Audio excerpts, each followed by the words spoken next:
Obviously, you see Trevor Lawrence there, but I think what he's up against in this Broncos.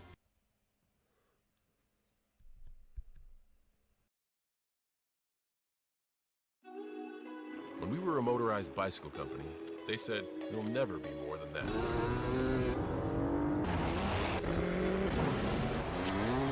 What will they say next?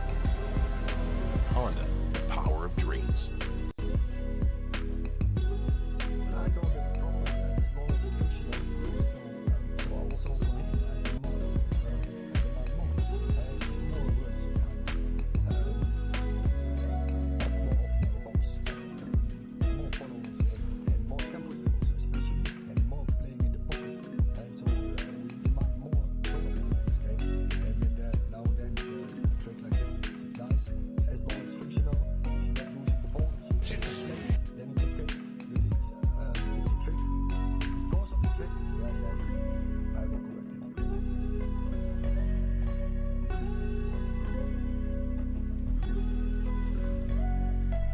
I think that they create a bigger damage. I'd like to see if this type of decision you can take this.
A soccer match last night that ended 0-0, 0-0, Fulham and Everton. So really the bar is set very...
We got audio? There we go.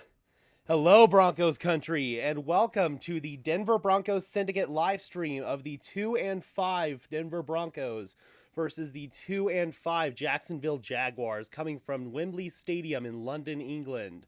I'm your host, Gage Madrid. Let's get some start going in here, or let's get some people going in here before we officially start. Got Chris Meek in the chat and YouTube. Who gets the blame for this loss? Wilson, Hackett, or Quinn Miners? It's pretty random. I don't know, man. We'll have to see. Hopefully we don't have to talk about it, because hopefully we don't lose today. That would be ideal.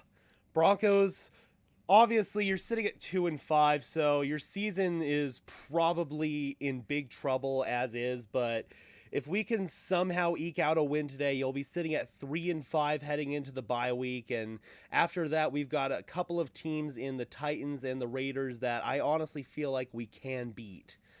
We got ABY is cool in the chat. This is going to be so fun. I agree. Always enjoy when we can get football across the pond. Not a big fan of having to get up so early in the morning, but hey, it is what it is, man. Anytime Broncos football is on, I will be up, and I will either be at the game, or in this case, I will be right here with you guys watching it and reacting to it with you. Got my Nectar of the Gods Mountain Dew.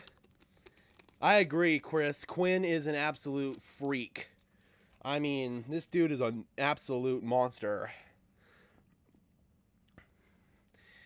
Yeah, defense really good, ABY. Absolutely. It's just offense has really been spoiling it the last couple of weeks. Russell Wilson's performance just hasn't been what we expected when we traded for him. Coach Hackett's had his struggles with play calling, play sequencing, game management. The offensive line has just been a mess, and that's putting it nicely. So overall, man, it's definitely not been what we expected, but that defense is legit, man. Ejiro Evero is a star as a defensive coordinator. And on top of that, man, you've got Pat Surtain, probably the best corner in the league. Our edge rushers are deep. I mean, you got Bradley Chubb, Randy Gregory, Baron Browning, Jonathan Cooper, Nick Bonito. I mean, our linebacking core with Josie Jewell and Jonas Griffith, our defense is absolutely legit. And then you got Draymond Jones and DJ Jones on the line, and haven't even talked about, of course, Justin Simmons and Kareem Jackson yet. So where to watch it online? Okay, so the game is going to be streamed exclusively on ESPN+. If you're in the Denver area, then it'll be on ESPN, but on Denver 7, on Channel 7 in Denver. But otherwise, you're going to have to stream it on ESPN Plus or illegally stream it.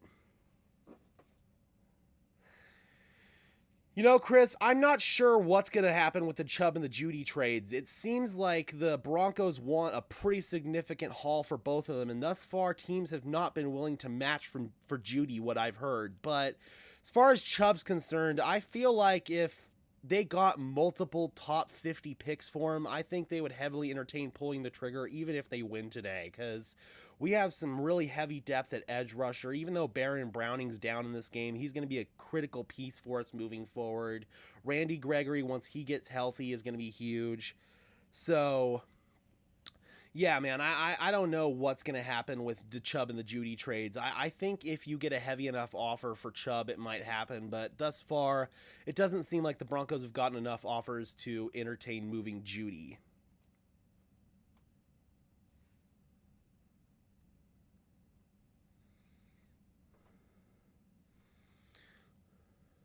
Number 2 defense so far.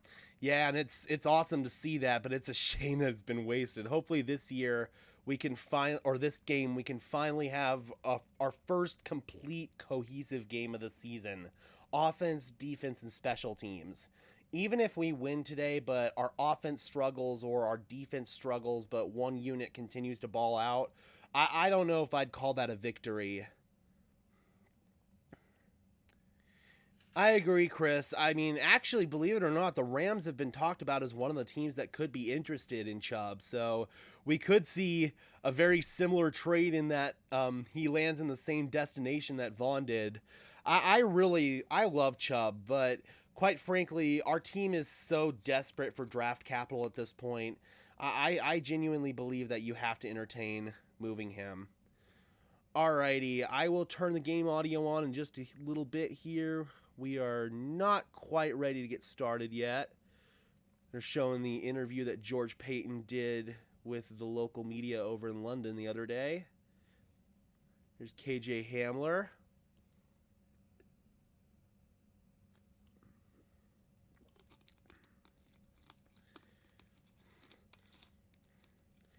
I don't know, D-Rock. I think we have the pieces on our defense that we can sustain some success for at least a couple more years. I mean, at least one more, but after that, I really think it's going to be hard to keep things together. So hopefully the Broncos can hit big time on some of their late round draft picks. And now that we have a cash-rich owner, it's going to be a lot easier to recruit free agents, and it's going to be a lot easier to move money around in the salary cap. So hopefully we can bring in some pieces to bolster both units, quite frankly. In my opinion, the Broncos need a complete overhaul on the offensive line and realistically a couple of pieces on the interior defensive line as well. So this team needs a bit of a facelift in the trenches, if you will.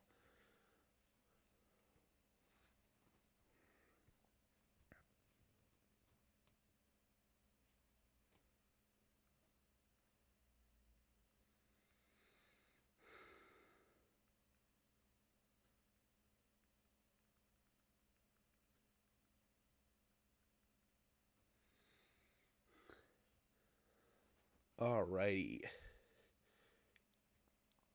Should be getting started here in about 5 minutes or so officially.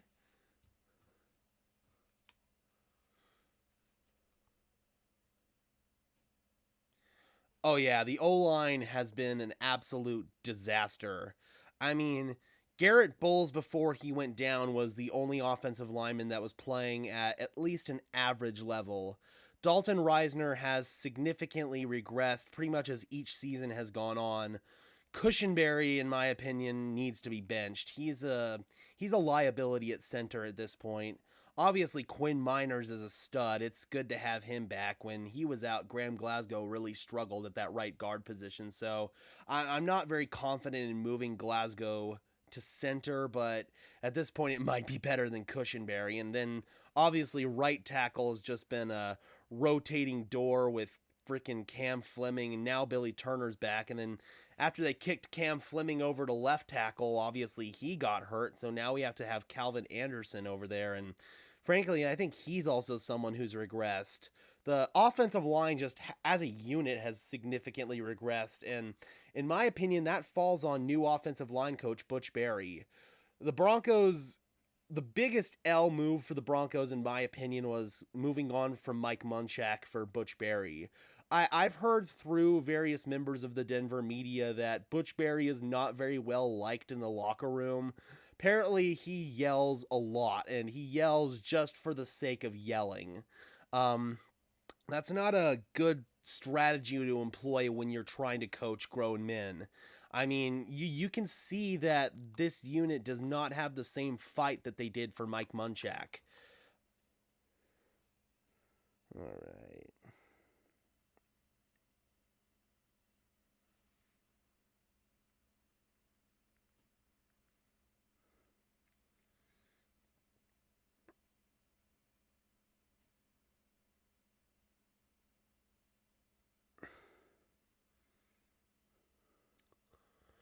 Yeah, I mean, letting Munchak go was one of the biggest L moves of the offseason, and the claim was the reason that they did it was he wasn't familiar with an outside zone scheme, even though he literally coached in this scheme back in 2019 with Rich Scangarello as the offensive coordinator. So, yeah, man, I don't know what the logistics were in there. Obviously, Hackett probably wanted his own guy, but Butch Barry just does not seem like he is our future at offensive line coach.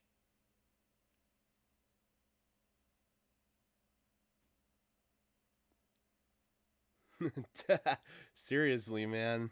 And Butch Barry, that's what he is, man. He's a vibe killer.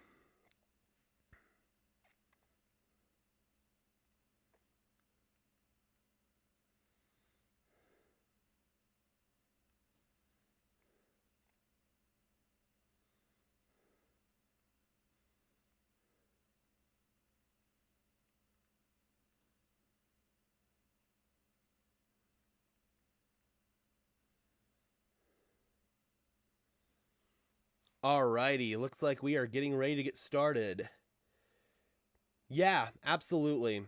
And it looks like Garrett Bowles is one of the individuals who has the biggest problem with Butch Berry. I wouldn't be surprised if he's where that report come from. Looks like we're getting ready to kick off here. Next month in Munich, San Francisco and Arizona. Looks like Denver's going to get the ball first here as Jacksonville is kicking off. You guys ready for an international incident or two? All right, guys, let's get it going. Game audio good? Am I too loud? Is the game too low? Let me know if I need to adjust anything. Riley Patterson to kick off for the Jags. Montreal Washington is back deep for Denver. It's almost time to ride. Look at it. This crowd is great, man. This will be the largest crowd. All right, let's get that offense going. NFL game in London. And here we go. Patterson boots it in the air. Montreal Washington off the short kick. And it looks like Saubert actually feels that kickoff off the back of Washington. And Saubert with the slow return to the 21-yard line. Fielded by the up man there. There's a short kickoff. And here comes Russell Wilson and the Broncos offense. And they will get started at their own 21-yard line. I mentioned that he's already an international star. All eyes were already on him. There's pressure here Russell today. Wilson's second career game in London. Previous game was a victory over the Raiders in 2019. See Russell Wilson wearing a wristband there, an arm coach on his left wrist. Russ begins from the shotgun, fires, and that is incomplete. Nearly picked off. Looking for Cortland Sutton, Darius Williams in coverage for the Jags. He said that he wanted to get the football too. He said he wanted to get Cortland Sutton going, but you're going to see him over here. All right, You're going to see Darius Williams audio is drive on this all route here on the good. outside. Yep. And make a Perfect. play on the football. Look, you just can't. You cannot already have it made up in your mind, Dan, of where you want to go with the football, regardless of how the man is Handoff. covered. Melvin Gordon cuts it to the right side, and Gordon trucks forward. And he gets 4 yards, a hard-earned 4 there, forced out of bounds by Foye Aluakon.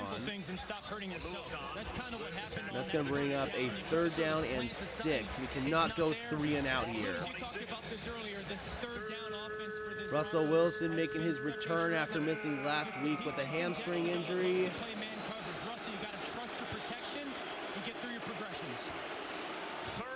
Third and 6. Wilson in the shotgun. Greg Dulcich goes in motion. Gordon to the right side of Russ. Takes the snap. And Russ is sacked.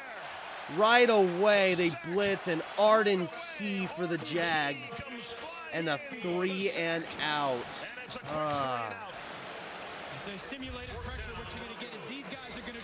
We saw a lot of this against the Chargers on Monday night a couple weeks ago. Dalton Reisner gets beat badly on the interior. This offensive line continues to be a problem. Russell Wilson didn't even have time to get his feet set. And the Broncos will punt. Fair catch at the 26-yard line by Christian Kirk. Terrible start. And the Jags will take over at the 25, 27-yard line. Perfect start for that Jacksonville defense. That was a horrible start by the Broncos offense. Will make his way out. Russell Wilson inaccurate on the first throw. Decent run on 2nd down, and then Dalton Reisner gets absolutely destroyed. Can't even pick up a simple blitz. There's competency around him with Tremendously talented player that is on the verge of becoming a superstar in this league. 1st and 10 for the Jags. Lawrence takes the snap, pressure, and he gets it off Travis Etienne. Etienne picks up about 5, and he is tackled out of bounds by Justin Simmons. After the Jaguars blitz there, the Broncos come out hot and bring some pressure on Trevor Lawrence. That time he's able to stay composed in the pocket and deliver to Etienne for a good gain of 5 yards. You know that him and Trevor have a great rapport from their time at Clemson. Travis is one of those guys who can run between the tackles, outside the tackles, great on the perimeter run game, catch it out of the backfield. That's a great start. But this team 2nd and 4 from the 33. And Draymond Jones jumps off sides, and that's going to give Jacksonville a free 5. Not a good start. Let's check Not a good start at all. Referee is Adrian Offense Hill has an today. ugly 3 and out, and now the defense jumps off sides on their second play. Defense, number 93. 5-yard penalty and results in a first down. Following the 5-yard penalty, ball at the 38-yard line. First down, Jaguars. I always went back and forth on what you want to do in that situation. Yeah, as a quarterback, you always wanted a ball to get snapped because then you got a chance for a free play. First and 10. Just From the 38-yard line following the offsides penalty. Yeah, Aaron Rodgers is throwing that down the field. Here comes some more pressure. Lawrence steps up in the pocket. Lawrence takes off, and he only gets about 3 or 4 yards. Good chase there by Bradley Chubb, who's of course been in the rumors for trade market past few days. Oh, that was actually Jonas Griffith from the Mike linebacker spot. Jonas Griffith there with the pressure. Trevor Lawrence is staying calm in the pocket, not making any bad decisions. Look, I mean, sometimes it doesn't Second work and out 7 from the perfectly for you. 40. You just don't want to turn the football over and commit a crucial error deep in your own territory. 2 receivers set to the left side. Handoff goes to Etienne, and a good tackle in the backfield. DJ Jones was right there. Absolutely stuffed him. Only a gain of a yard. Remember, third down and long here for the Jags. Hey, you are not going to run the football on us. DJ Jones does a good job. I'd love to see Trevor Lawrence on that. Broncos debuting that new uniform combination. White jerseys, blue pants with the mismatched stripes. Blue stripes on the jersey, orange stripe on the pants. Honestly, in person, they're not quite as bad as what you initially thought. They looked a lot worse in Madden. Lawrence fires downfield, and it is incomplete. A little bit too high, trying to hook up there with Evan Ingram. Jonas Griffith in the coverage, and that's going to bring up a 4th down. Both teams with a 3. Well, Jaguars go 4 and out. Still, though, both teams with early exits from their offense. Finding that out right away, running that little sail route, little 7 route. You see him trying to get that right hand. And once again, the offense starts off terribly, and the defense starts off brilliantly. To watch all day long for this football team, because Evan Ingram is someone who's finally starting to gain some confidence. Logan Cook the punt. Here's Washington from the 11. No fair catch. And he'll get out to the 15-yard Washington line. down at about the 15-yard line there. Punt. And we got to mute that. Well, this looks like it's going to be about the same as all the other Broncos games this season.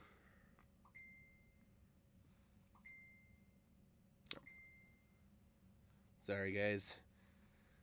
My buddy and I are chatting here during the game. I got to mute my other phone here so you guys don't hear that. There we go. Yep, so far this looks like every other Broncos game this season.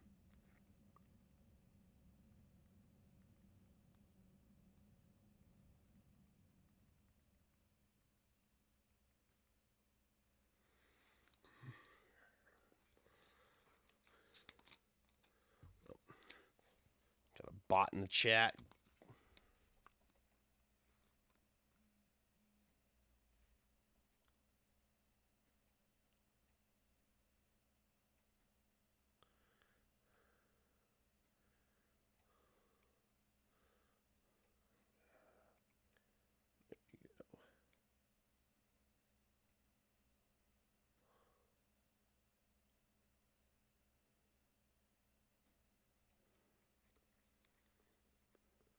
D-Rock, you have been a supporter of mine for a while. I am going to make you a moderator. In case we get any more of these bots in the chat, you can just go ahead and click the little tab next to it and get rid of them for me. That would be absolutely awesome. Now, with great power comes great responsibility, of course, but I would really appreciate some help keeping this chat cleaned up a little bit here. Got 23 people in. Let's go.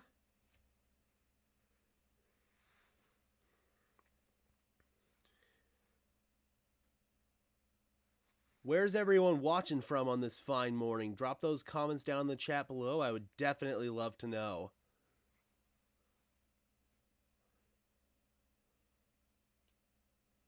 Alrighty, we are just about back here.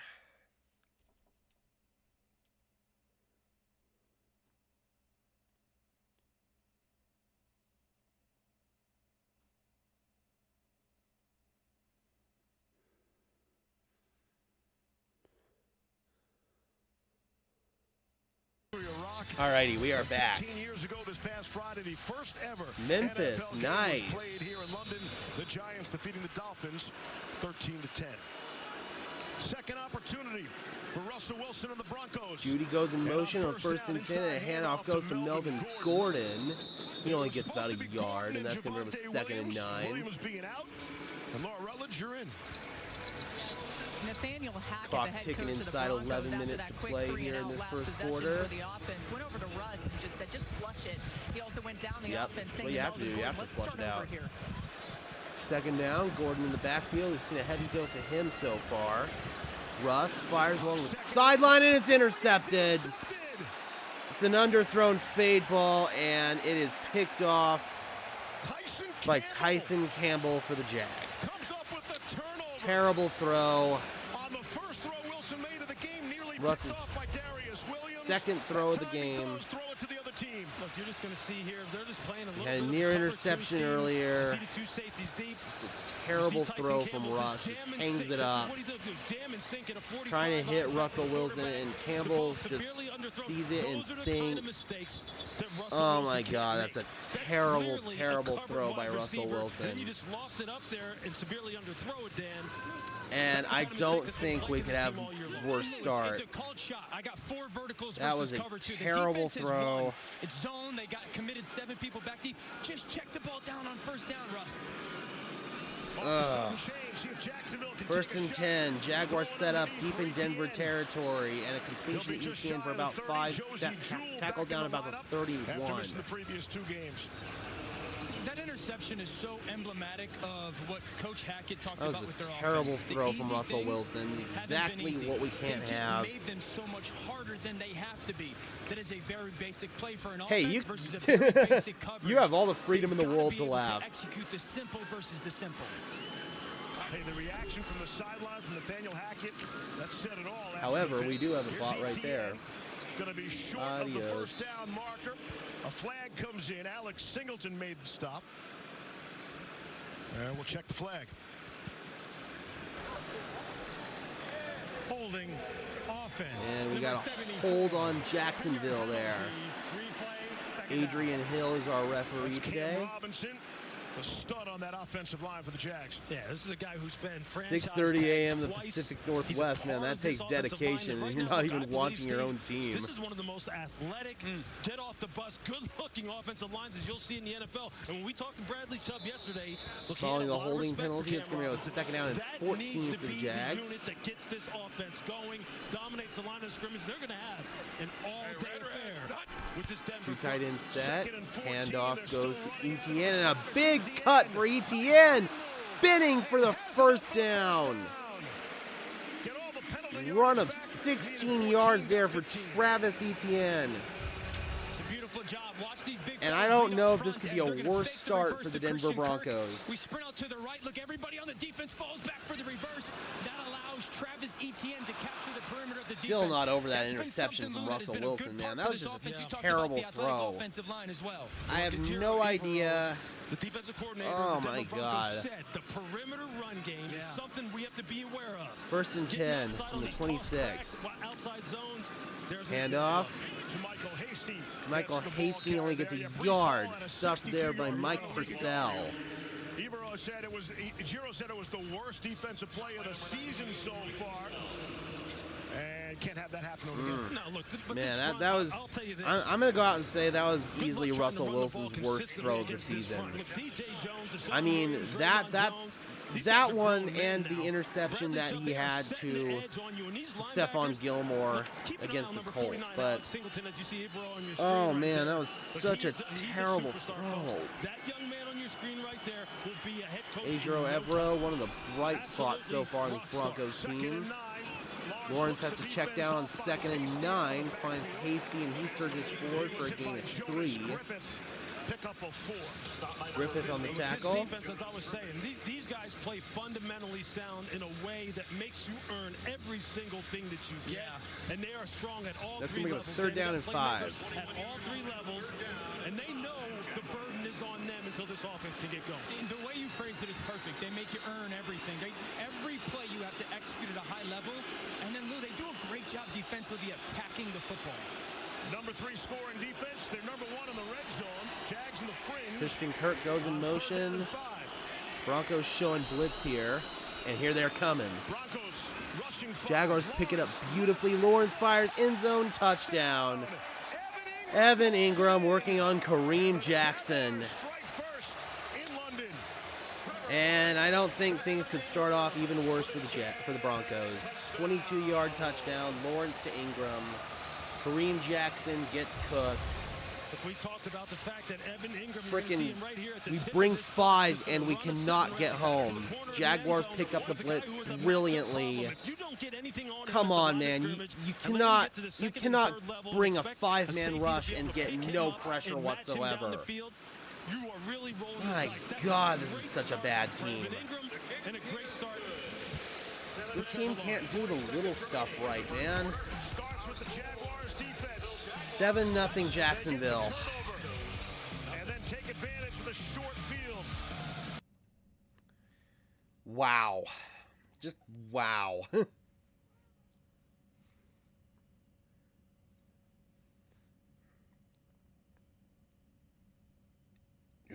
man. Lawrence had all the time in the world on that. That was terrible.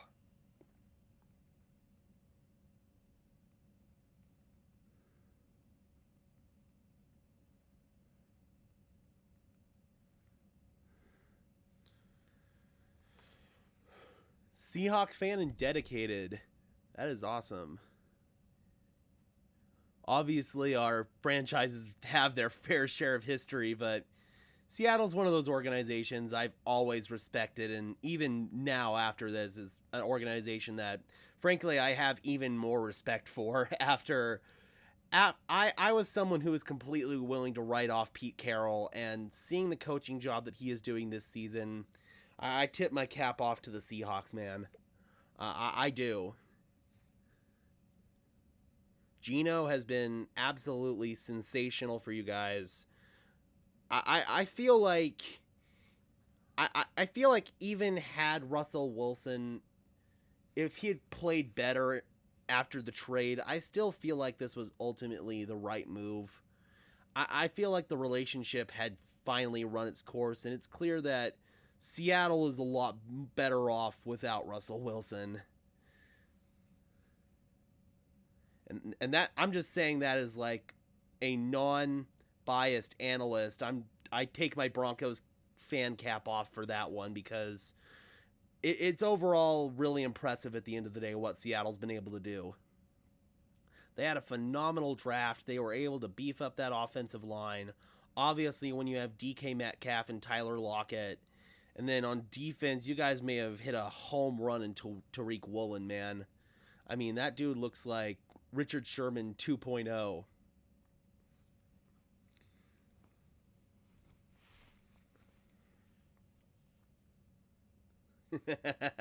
Sorry, not sorry.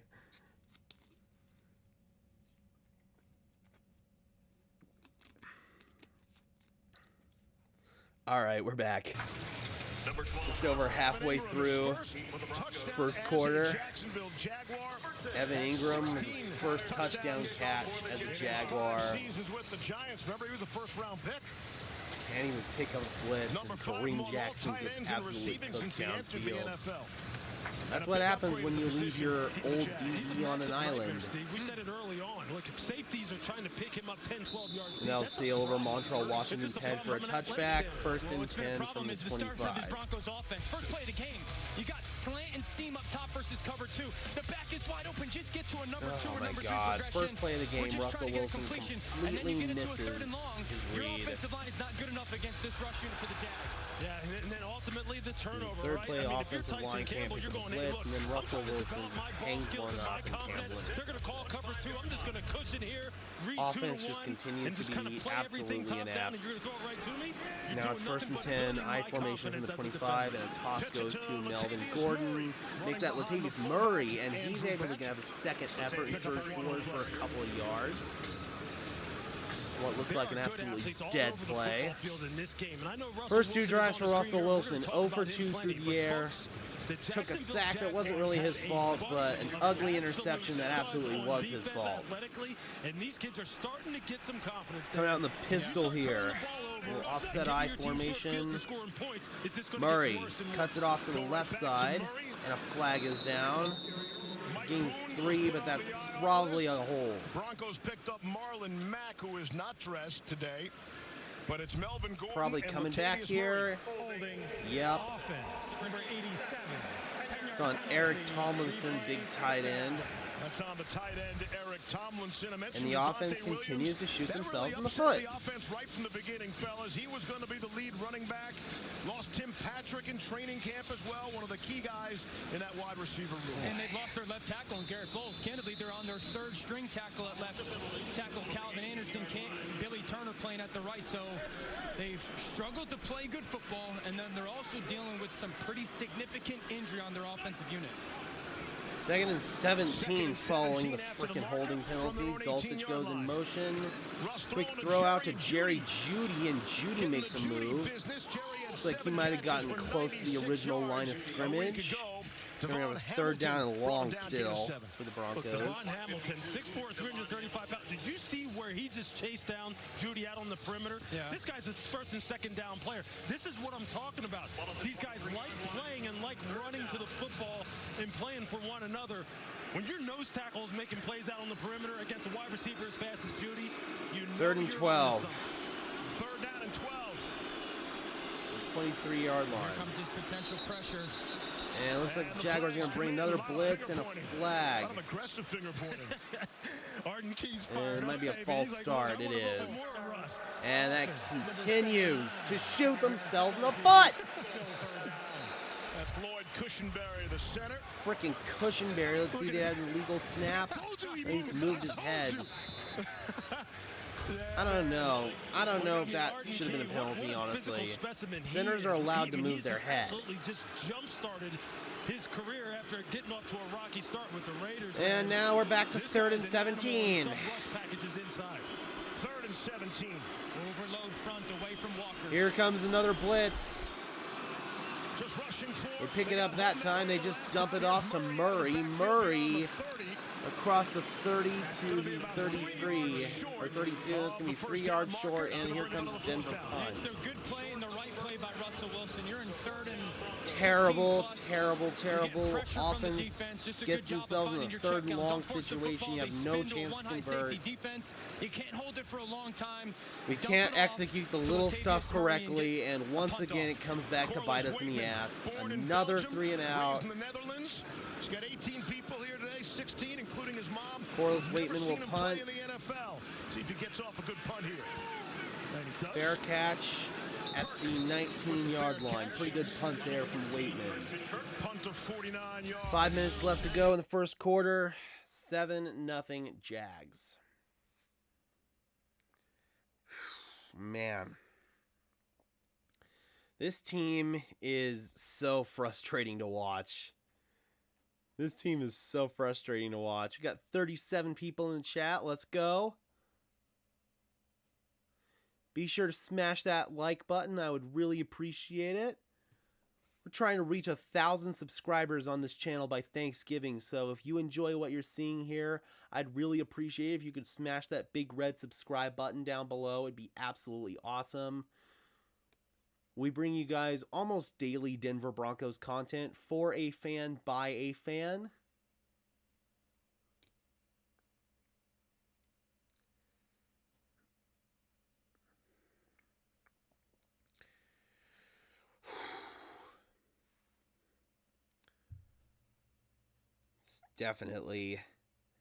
definitely frustrating when your team has such high expectations going into the offseason. And even in training camp, there was this vibe around the building that we had finally gotten over that hump. But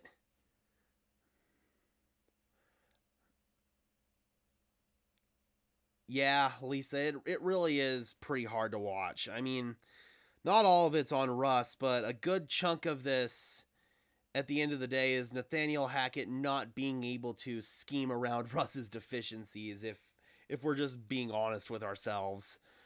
I mean, it's tough. It's really tough. I haven't given up hope that we can make this work with Russell Wilson, but what I do know is that we need to essentially stop trying to mesh the Nathaniel Hackett drop back offense with the Russell Wilson offense. I mean, in my opinion, you need to go back to what Russell Wilson does best. Roll him out, get him out of the pocket, allow him to take those deep shots and hit those moon balls over the top. Let him do what he does best. And thus far, the Broncos just haven't done that. Obviously, his supporting cast has been far from stellar, but again, at the end of the day, Russell Wilson has to play better. He is not playing like the quarterback that you traded the significant amount of capital that you did and then gave him the extension that you did. And it's worth pointing out that every time Russell Wilson goes to the sideline, they're putting ice on his throwing shoulder. It's the one he injured earlier in the season. Steve will continue to keep an eye on that. But Russ still dealing with ill effects from that shoulder injury. And it's affecting his accuracy. You can tell it's affecting his accuracy. Leaves, I find it odd that it's ice during the game. So often First and 10 from the 19. Try to keep it cool. The ice is a very interesting point by Laura. Pitch to ETN. Pitch to ETN. Nice tackle there. Alex Singleton, who's been one of the bright spots so far on this defense. Yeah. Very nice story.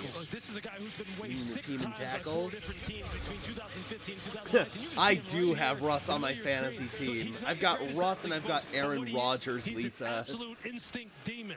He will read plays. Needless to say, my season was pretty much done from the moment it started. Gain of 3 on that run. 2nd and 7. Lawrence to the outside. Zay Jones. Oh, and they're going to say, nope, they're going to say complete. Oh, no, they do say incomplete. Wait, complete or incomplete? Announcers said incomplete. Looks like it was complete. That was confusing. These big body guys to get softer coverage, right, Lou? And it allows a little bit more of a free access throw. Yep. I love this third and 1 situation, 3rd and 2 situation. Absolutely. It's pretty funny. You don't really notice the height deficiency with Russell Wilson when you watch on TV, but it's definitely something you notice when you're watching him in person. Like in training camp when I was watching him basically from the same perspective he's seeing, you can definitely see that he has to tiptoe to seal the offensive line almost. Seattle did a really good job scheming around his height deficiencies, and thus far Denver just hasn't done that. Lamar and Jalen Hurts, oh, that's deadly. That's all they need is this for you to hesitate a count. Hardest decision there is figuring out which one to play each week.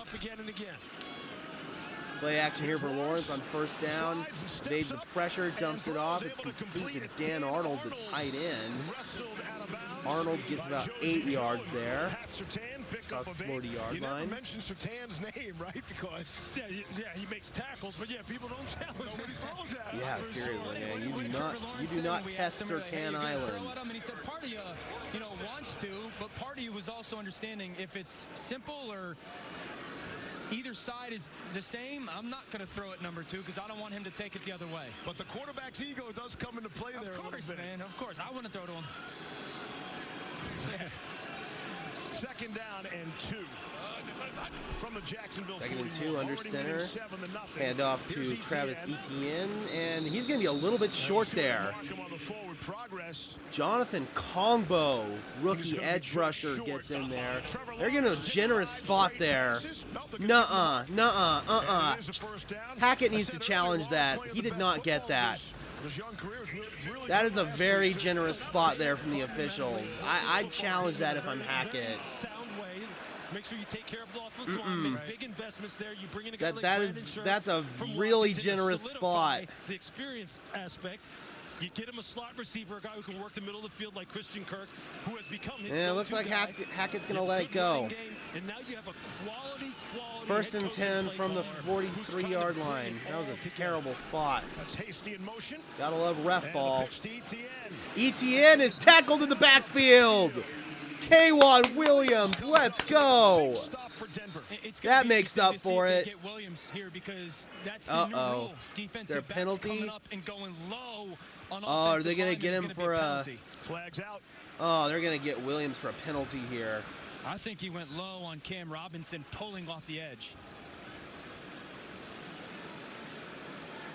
You're not allowed to go down and chop and I'll tell you down. what, see, this is the dilemma Offensive that you lineman. find yourself in on defense now. Not being I able to take on understand the big rule. guys They're on the trying to edge. help protect those lower extremities, but Defense, number 21. That 15-yard Gus, penalty was the previous it's frustrating. I understand it. I do, because you. Backfires and it's a penalty against him. How else are you supposed to bring a guy like that down? You have to chop him down. Robinson is one of their best pullers, and you've seen them have big explosive plays on the edge. How else is a little DB going to block a big offensive lineman like Cam Robinson? What's he supposed to do there? Knowing that Seriously. you can't do that anymore, That's I'm just, gonna continue to call it 'cause I at some swear to point the God, defensive man, the backs are rules gonna are get just out of 350 unfair on pounds weight, right? defensive And that's players exactly sometimes, how it man. happened in the last game against the Giants. What the hell is he Second half, supposed to Travis do Butler, there? long Just get line run off the over? left side, same type of situation. Defensive Regardless, backs that's didn't going to want bring go up low, a stayed first up, down and 10 they from the creased them. 42 of Denver, and a nice tackle there. Rookie Nick Benito gets the tackle there on Michael Hasty. There we go, fast-flowing first quarter. Sorry, Jay, can't show the game. NFL will take the stream down faster than I can say it. Of course. And look, knowing that. Best I can do is game audio. That's why the perimeter run game is such a big part of his offense. And when you've got 325-pound guys who can run like him, like Cam Robinson and Jawan Taylor. Second and 9 from the 41. Zay Jones goes in motion. Bradley Chubb comes with some pressure. A little screen here to Hasty. And the Broncos sniff it out. Tackle in the backfield for a loss of yard. Justin Simmons was there, and we got a flag. And it looks like they're going to get Simmons for a freaking taunt. I hate that rule. I hate that rule. I hate that rule. Swear to God, late laundry after the play. This is. We're going to get unsportsmanlike. Somebody was talking after Yeah, I wish it was that simple, Jay. YouTube's algorithm knows the difference. And that's a taunting penalty on Justin Simmons. I hate that rule. You're not allowed to get fired up after a play. Not allowed to talk crap. Hey, look, Justin's just letting JaMychal know it's going to be that kind of day, man. Come on, man. I do. I struggle with these calls. No fun league. I struggle with these calls because, look, I mean, I would be down there running. Looks like my Jags are mouth going to have to nonstop. snap it It's here so hard. before. Especially on a team like this, where the defense is the heartbeat. They know that every play is critical to Before them. the end of the quarter. And, oh, no, little RPO. Pulls it out, throws it to Evan Ingram, and he gets 9 yards. And that's going to be the final play of the first quarter. 7-0 Jaguars after the end of the first quarter. Terrible. Terrible overall start by the Broncos, but a pretty fast-moving quarter. I agree, man. That was some bull doo-doo. Hell, I won't even be nice about it. That was some bullshit.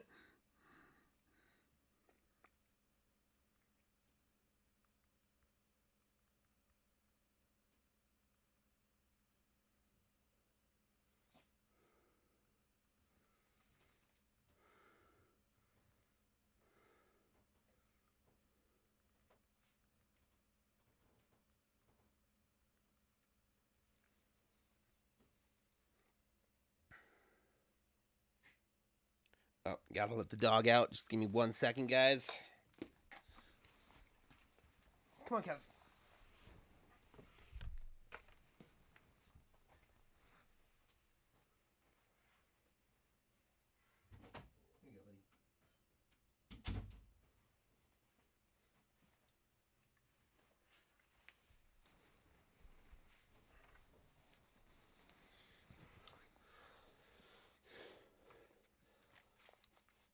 Clint, I can't show the game. In the NFL, we'll take the game down faster than I can say it.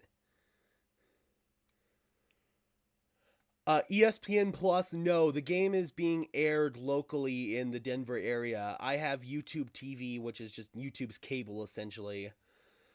So, here in the Denver area, the game is being broadcast on ABC.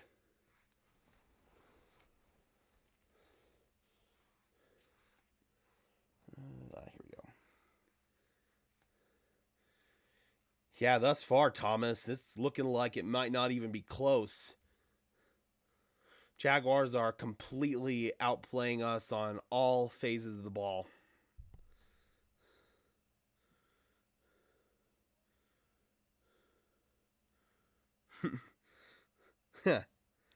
Just when I think this team can't get any worse, it hits me with the Billy Mays. But wait, there's more!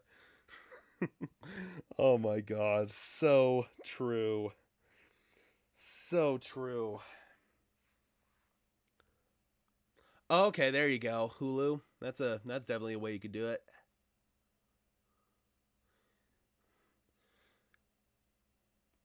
No, Bubs, unless you are either in Denver or Jacksonville, the game is not on mainstream TV. All right, we're back. And that's what we got to continue to do. Thanks, Coach. All right, thank you. First quarter has been Jacksonville's friend this season, not the second quarter. So we'll see how Jaguars already in position to take a 2-score lead. Little Wildcat here with Travis Etienne. Takes the direct snap, and he surges forward for the first down. Tackle made by Alex Singleton. On a second down and 2, Draymond Jones also in there. Sitting up here, you know, and just kind of like spitballing and going, who do you think made that tackle? Who do you think made that tackle for Denver? Would you always, if you just went Alex Singleton every time, you would probably win 75-80% of the time. I'm telling you, just keep your eye on number 49. He is so fun to watch. He just cleans up behind this big physical defensive line. First it and is 10. a sight to behold, man. From the 17.5. 17.5, Etienne surges forward. Etienne across the 10, first down and goal from about the 6-yard line. And the Jaguars continue to roll. Line, man. I mean, this is the combination. Jeez, what is it with all these bots today? Good Lord. Third rounder out of Kentucky this year, Tyler Shatley, just executing the hell out of combo here. getting up to the second level and just creating movement at the point of attack. And what did Travis Etienne tell you, Dan? He said he likes that wildcat. Yeah. He likes getting 6-minute drive here for the Jags. You know, look, you have to account for him as a runner. It's pretty cool. And that was against a 5-man front. So when you're Jacksonville, if you could do First and goal from the 6. Defense, you feel great. First and goal. Lawrence getting chased, and he just got thrown away. Bradley Chubb was giving heat there. Again, the Jaguars have been greatly aided on this particular drive. 2 excellent Broncos defensive plays for losses in the backfield. 2 more penalties on the Broncos defense. Second goal. Both plays. Denver entered the day with a league-high 58 penalties. Already 5. We just started the second quarter. So 5 penalties, a quarter way through the game. They've given Jacksonville's offense almost 30 yards. Too talented of a unit defensively to allow that to happen, but also too struggling of an offense to do that. Watch Evan Ingram. Second down and goal. To the 5.5-yard line. Lawrence out to his right, fires, end zone, incomplete, and it looks like they're going to get Justin Simmons. That might be pass interference on Justin Simmons. On Justin Simmons. Right? And you know why? He was Man, caught second flag of the day for Justin Justin Simmons. He saw Evan coming across the formation, but he knows Trevor is out there on the perimeter also, and he's going for the pass, holding defense, number 22. They call Kareem Jackson, but that actually looked like that was Justin Simmons. Do I cover him? Do I go and tackle Trevor? Do I cover him? Do I go and tackle Yeah, Trevor? that's Justin Simmons. With the penalty. Hooks and turns Evan Ingram. Love, though, with Doug Peterson in Jacksonville, though, Lou. You saw it on that run by Etienne. Kind of gave that zone read right, so the threat of him being a runner. And then on that little ball fake rollout by Trevor Lawrence allows his athleticism to come into the play. Gives him a first down and goal. This team just gives you indigestion, man. 2.5. Oh, good stuff there. Draymond Jones. Absolutely nowhere for Travis Etienne to go. Draymond Jones to the game, lost it 2. ETN, of course, the new lead back in Jacksonville after James Robinson was traded to the Jets. Well, Coach Ivero said this is the guy who we knew he would be able to rush the passer. You're telling me, Bubs. You're telling me. Against the run, and would he be productive against the run? You better give him a little bit. At least more our of a shoulder defense is than good. that. A little bit more of a hit than that, because Draymond Jones is long, physical. Second down and goal from the 5. And he will make TFLs all day long if you block him like that. Second and goal. Push back to the 5. Lawrence floats it upstairs. Incomplete and a flag. PS2 on the coverage. Looks like he just drew a flag. The rare negative play by Pat Surtain. Just like a little bit of a hug from Surtain. Lou, I want to get your opinion on him when we see it. Pass interference, defense. Number 2, I think it's a bad call. I don't know about that. He had his head turned. I don't know about that one. That's a bad call. The hug part. It's the optics. I don't like that call. Impeded his progress out in the field. It's just the optics of him putting his arms around him. They're going, we have to call that. He hugged him like a long-lost relative. I don't like that call. The airport. Arms go around, but no actual hug is made. First down, right, it just looks bad. First and goal. We all hug our aunt like that, you know. Here's Lawrence rolling to his right now. Let's go! We got the pick! Thank you! Justin Simmons, what a play! Bubs, do me a favor. I'm like one play behind, so don't spoil it. I'd appreciate it.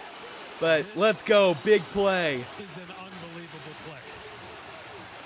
Another bot. What the hell? Coming out of Trevor's hand. Good Lord, these guys are insane today. That's like the 5th bot, and we're only in the 2nd quarter. Sprint out, trying to hit Marvin Jones and Justin Simmons. I don't know what the hell Trevor Lawrence was doing there.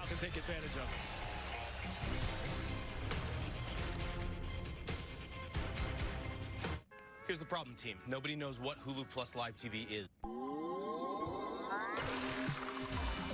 It's your journey. Own every mile in the Hyundai Elantra. Get up to $750 in savings, plus Hyundai complimentary maintenance on the Elantra. See your Colorado Hyundai dealer. There's a Japanese art where broken objects are mended. They believe when something breaks, it's no more than just an event in its life. Putting it back together adds to its character.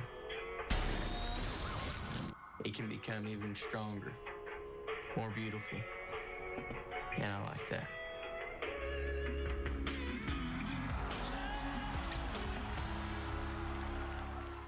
At Thrivent, when it comes to financial strategies, we like to think outside the box because the goals you have for your family are about much more than just finances. Let's have a heart-to-heart and see how your money can do more.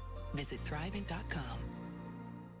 Dr. Mehta knows pain. Oftentimes, I see patients with pain in their knees, their hips, their back, and it's actually coming from their feet. Her suggestion? It's as easy as going into a Good Feet store. Come in for your free arch support fitting. I think that's what I would want people to know. Get everything checked out because you never know where the problem is going to be, especially when there's no apparent injuries. That's what happened to me, and Frank took care of that. Things would have been much worse. If you're in a motorcycle wreck, call Frank Azar. Yeah, safety, hopefully not, man, but the way our offensive line's been unable to pick up pressure. APR financing or up to $750 in savings on the Tucson. See your Colorado I mean, that was a dealer. big play there from the defense, Bubs, so, I mean, that definitely helps our case.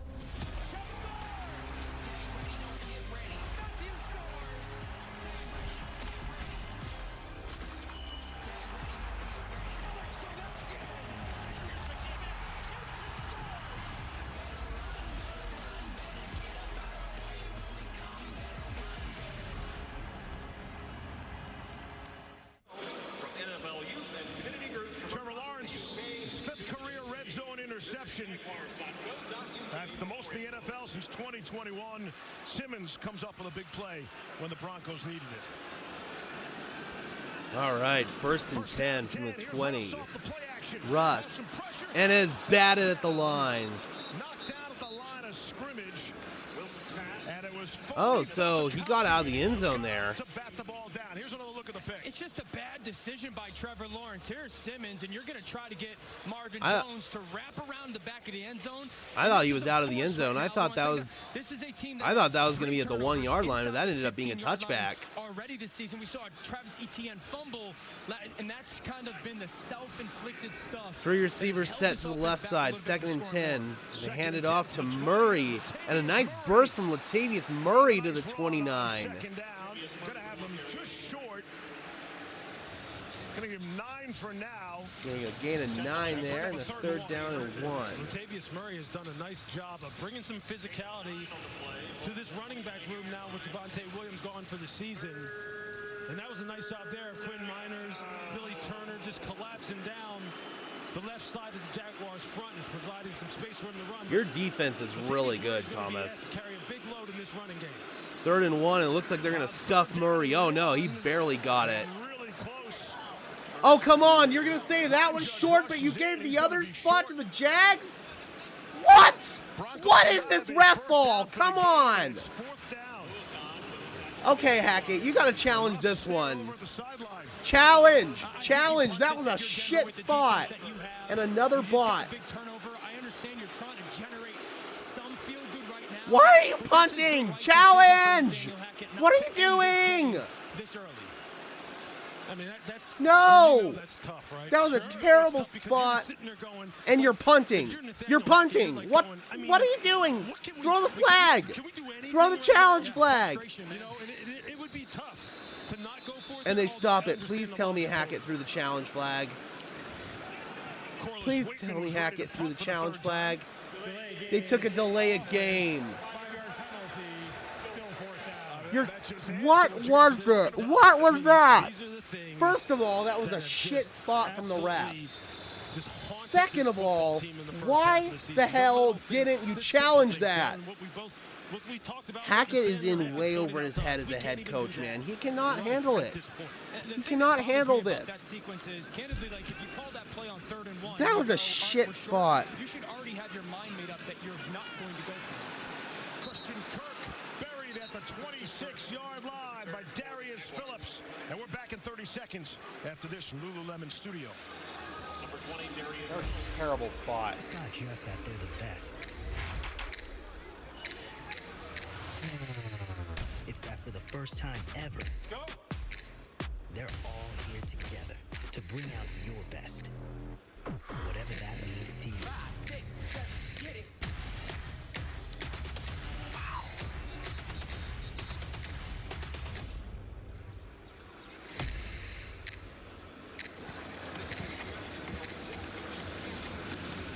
Jaguars football already with a 7-0 lead.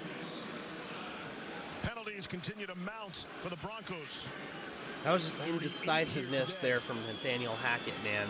He's in way over his head as a head coach. He can't handle the game management. Lawrence, and that is incomplete. If we're going to win this game, we need the defense to score, plain and simple. Had the coverage knock it away. I like it. You're in the gun. You got Kirk on one of those spray releases wide, and the ball's just a little bit on that right shoulder. I've officially lost all faith in Nathaniel Hackett to turn this around. The dude is in way over his head as a head coach. He seems like a really nice guy. He does, but you can't. Oh my God. Outside handoff, Travis Etienne. First down and more. Etienne down the sideline, across the 25. Big run. Finally pushed out of bounds by Justin Simmons, and the defense springs a leak. Travis Etienne, that's a 40-yard run. Yeah, so you're going to get Chubb to go inside. Now watch what happens as Cam Robinson then can lead up. He lets him go. Denver brings a little loop stunt there. And Etienne stays in bounds. Chunk, we call that sprint draw. You're really calling that on somewhat obvious passing situations to try to get those defensive linemen like Chubb to rush up the field, and then you go inside. Whoa. Second half against the Giants last week. Officially a 49-yard run. Hasty, the ball carrier. Hasty, the ball carrier that time, giving Etienne a break. Draymond Jones, nice stop in the backfield. How about Travis Etienne in the last 3 weeks? He's got 8 yards per carry, 90 yards on the ground, 100. Sorry, Bubs. I was trying to ban a bot. Hey, man, you're leading the NFL. I didn't mean to put you in timeout there. And what did he say to Doug Peterson? He said, "I'm just scratching." I was trying to get rid of that bot. Very impressive young man. This young offensive line with the veteran addition of Brandon Sherrill. I am so sorry about that. John Taylor, Luke Fortner, the rookie out of Kentucky. These guys can go, man. And you're starting to see it come together. And with Travis Etienne and his explosiveness, it's fun to I watch. clicked the wrong avatar. I did not mean to do that. 2nd and 11. Pressure, and Lawrence has to throw it away. Just wonder about the durability of Travis Etienne. Missed all of last season, had the Lisfranc injury to his left foot, and we asked him, "Hey, so are you a rookie?" And he's like, "Well, they don't classify me as a rookie." Some awards that might be on the table for him. Yeah. Hey, he wanted to play last year. He said he could have helped his team. He obviously wanted to win Rookie of the Year and get 1,000 yards too. Thomas, it's probably blacked out in Jacksonville on Hulu. So you didn't hear this from me, but look up NFLBite.com and you should be able to illegally stream it on there. Little toss to Ingram and a good stop there. Nice hit there, and Denver's defense, after giving up the big run, holds the Jaguars to 3. When they run these things, as you see them over there on the right side of the screen, what Denver was doing, they were playing a cover 4 and really playing a It's simple. If we want to win this game, the defense is going to have to score points because the offense can't do it. Now Jags getting ready to take a 2-score lead. One of the biggest character guys on this roster in a good Denver's way. lucky. What a great tackle Excuse me. by him. Denver's lucky it's not a 2-touchdown lead. And Riley Patterson is good from 37. 10-0 Jags. Should have been 14-0. Our defense is lucky. Brutal. Brutal.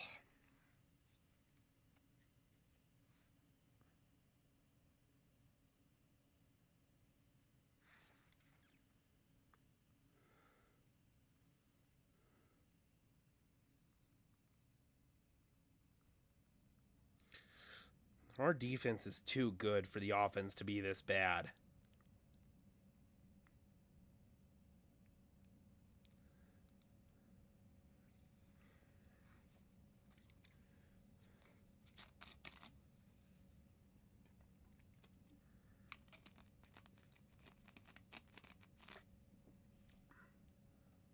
$49 people in here. Let's go.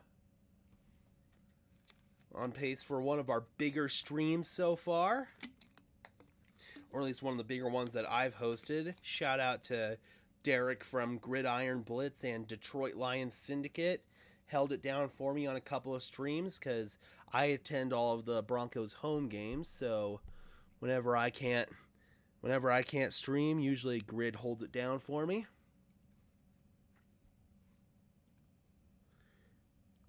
Up to 917 subs. Let's go. Closing in on that 1,000 by Thanksgiving. We got Kansas City Chiefs Syndicate in the house. Let's go. Not sure when channel is launching officially, but pretty soon we're going to have another intra-division syndicate rival.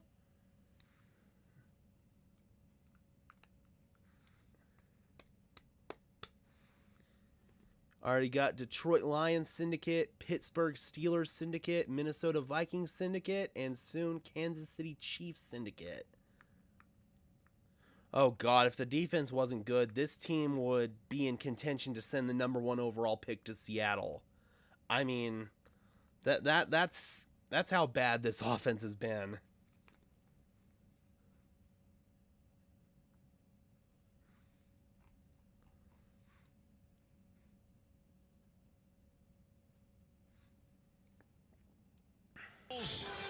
And the Browns, Joe Burrow have that November 7th, Kansas City Chiefs Syndicate launching.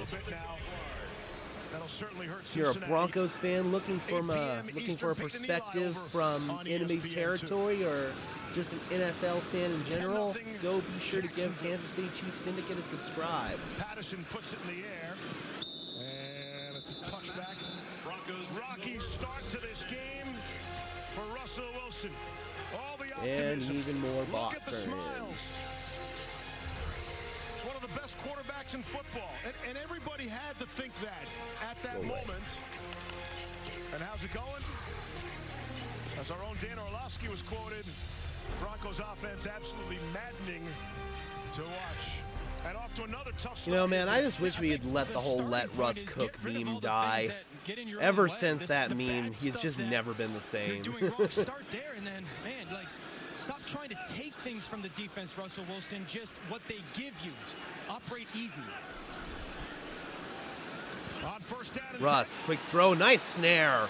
Cortland Sutton working on Tyson Campbell, who had the interception earlier, and Cortland Sutton makes a really nice catch. That'll move the chains for the Broncos. Something to click with Denver, and it just hasn't happened. I think At this rate, Russ can't even pull off hot ramen and hot dogs. He's barely being able to cook burnt He toast. gets it versus man coverage there. Ball's thrown perfectly. I want to see a little bit more motion out of this offense, a little bit more under First and 10 from the 38. To just get through some progressions. First down by Denver.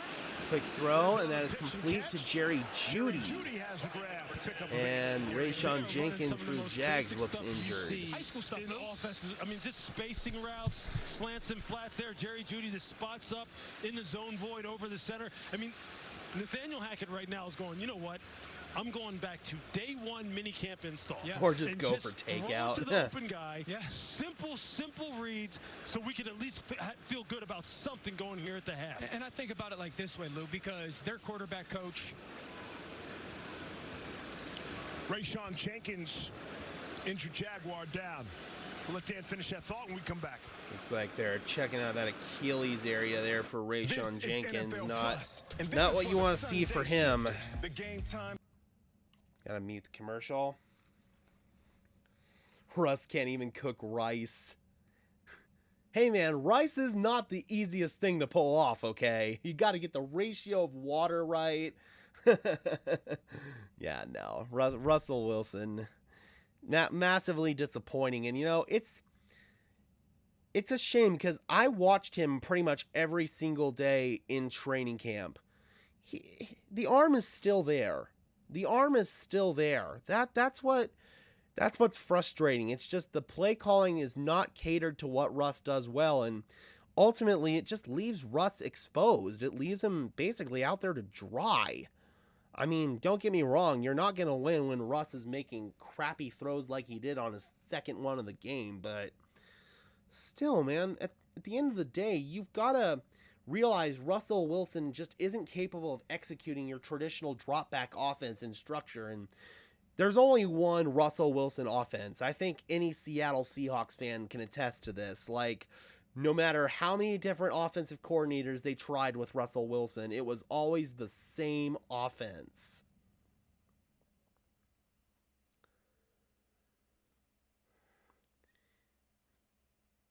You know, yeah, I mean, clearly Russell Wilson isn't the same player that he was in, say, even early 2020.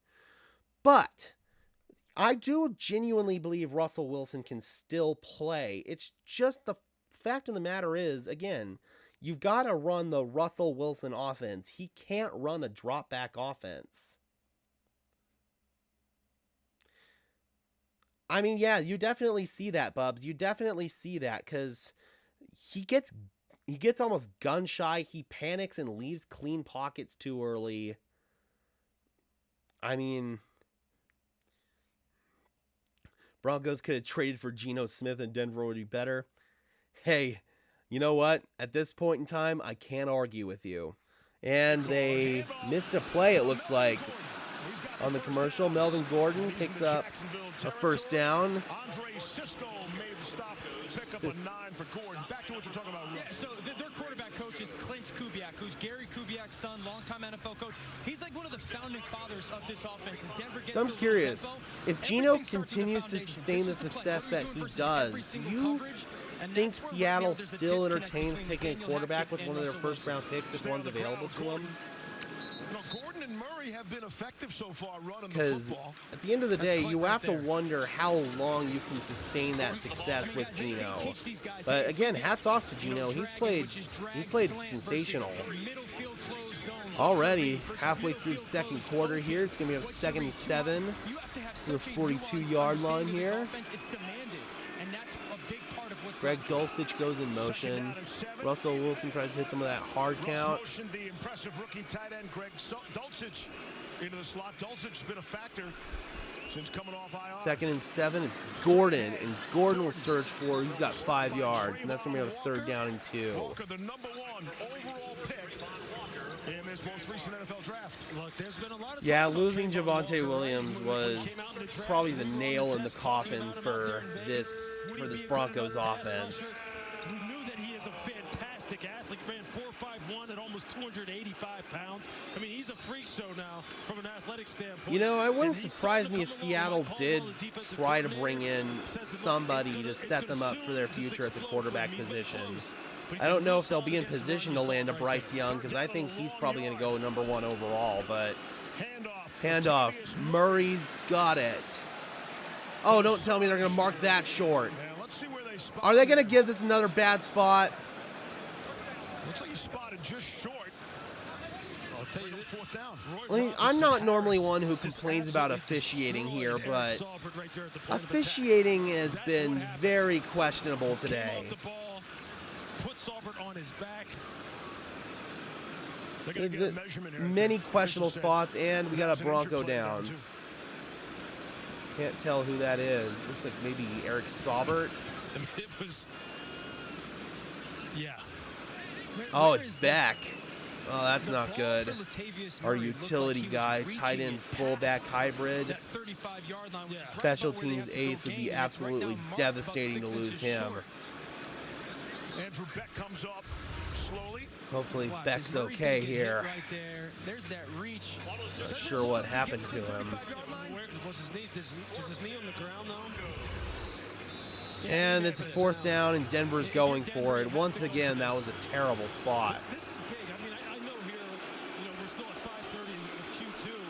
This is big. I mean, this is big for their confidence. This is a big 4th down here. Once again, ref ball. And they sneak it. Russ has got it. And looks like he has it. Russell Wilson leaning across the line. Well, there's one of the easy things, Dan. Quarterback sneak. Successful conversion. I mean, but you know what? Hey, Bubs, I'll give you one thing that gives you hope. We have not gotten swept by the Chargers since, I want to say, 2009. Even as bad as these Broncos teams have been throughout all of these years, we've still managed to eke out at least one win against the Chargers. So I see at least one win Week 17 against the Chargers. Other than that, I might have to agree with you. I mean, it doesn't matter how good or bad either team is. It's just some kind of curse. Like, Denver always gets one against the Chargers. It's a nice play by Darius Williams, who comes over from the Rams, Super Bowl champion. But God bless Cortland Sutton, 6'4", 220, probably their 2nd and biggest 9. and most physical guy on the perimeter, just completely whiffs 34. on this block. I'm not Oh man, what is Cortland Sutton doing there? That is what is he doing? He's got to make a better effort on that block. 2nd and 9. Not so simple. Nothing's easy. Yep, haven't beat you guys since week 2 of 2015, KC Syndicate. By the way, I'm going to go ahead and make you a mod because you are a Syndicate channel and you can be... Yeah, they try to get a double move. Jerry Jeudy up top, one-on-one. They try to go with a slant and go. It's not there. I actually like that from Russell. Credit the offensive line with the protection. Mike Caldwell's defensive unit, the defensive coordinator for Jacksonville, hangs back. 3rd down. This is, Russ, you got points Welcome right now, to the so mod no club, crazy KC Syndicate. Anything like that. But I'm telling you, if this rush gets home, I'd love to see him go use his feet and play with instincts. 3rd and 7 from the 31. Just keep an eye on Arden Key again. Rushing over Dalton Reisner. You see him looping inside right here. Russ fires. Complete. Jerry Jeudy across the 10. And that's going to set up a 1st and goal. And a 25, good connection there. Russell Wilson evades the pressure to his left and finds Judy open. Up the pressure, and then a beautiful job by Russell. Hang. Now Judy seam down inside. What time is it in London, Bubs? It's 3:35 in the afternoon. It's 8:35 here in Denver. He's making some good plays. One of the better slot corners in the NFL this year. Just stay outside leverage. He's just going to run a little corner out. You're right there by a line. First and goal from the 6. Little tap, Jerry Jeudy. Jeudy is in for the touchdown. Tap pass to Jerry Jeudy. Let's go. And Denver is finally on the board. We score a red zone touchdown. Hallelujah. Man, I love this. You get your players the ball out in space. 11 plays, 75 yards, 5 minutes and 59 seconds. That was a great drive by the Broncos. You gotta go get that corner, and Jeudy goes untouched. And we have life. Great job. Use that jet motion, little flip from Russell Wilson. He gets speed out in front. Nice job by Dulcich as well, just getting enough. And the extra point by Brandon McManus is good. Brandon McManus, the extra point. 2 minutes. Ooh, man, let's go. Jerry Jeudy, good block there by Melvin Gordon. And that springs him free. Just enough to where Trayvon can't disrupt the play. We needed that. Judy, look, you're talking like, again, I mean, and this Broncos team finally has some life. KJ Hamler is so fast. I mean, Cortland Sutton's a monster. You've got to be able to score more points with these guys, man. Lou, you know what I often say? Football is it's got to be like 3 in the morning in Hawaii, right? It's got to be somewhere close to there, right? I think Hawaii is, what, 5 hours behind Denver? Starts cooking. That goes to the touchdown pass. 6 straight completions for Russell Wilson. I don't know if that's cooking. That's just throwing it in the microwave, you know, heating up a little TV dinner. The way he started, good, though. We'll take it. 6 straight completions. Seriously, it is time to let Russ cook meme die. And an exhale by Denver, right? God bless. To relax for a second. Let's go. That was a nice route by Jeudy against Darius Williams. Nice throw and catch there. And then, you know what? It's a great job by Coach Hackett of saying, look, I'm going to ride the hot hand. Yeah, Jeudy looks like he's a guy who's going to make some plays for us here today. Let's get him that little finally, Jerry Jeudy getting involved. Hackett, just like, I don't know if that was Orlovsky or Riddick that said that, but, you know, ride the hot hand there with Jerry Jeudy. What do you know? When he gets open, you actually throw him the ball. He's a good player. And Denver gets a delay a game on a kickoff. Really? The kicking team there. What the hell was that? Look, if you're Jacksonville now, 4:37. Now it's important that after the fast start, and you have a lot of feel-good things happening to you. Look, this is where things start getting sideways for this football team. They started fast, scored first in 6 or 7 games. And then they started having trouble. End of game. Absolutely. End of half, fourth quarter, first and third quarter. And here I was complaining about having to get up at 6 in the morning. So they need to buck that trend here and answer this right now.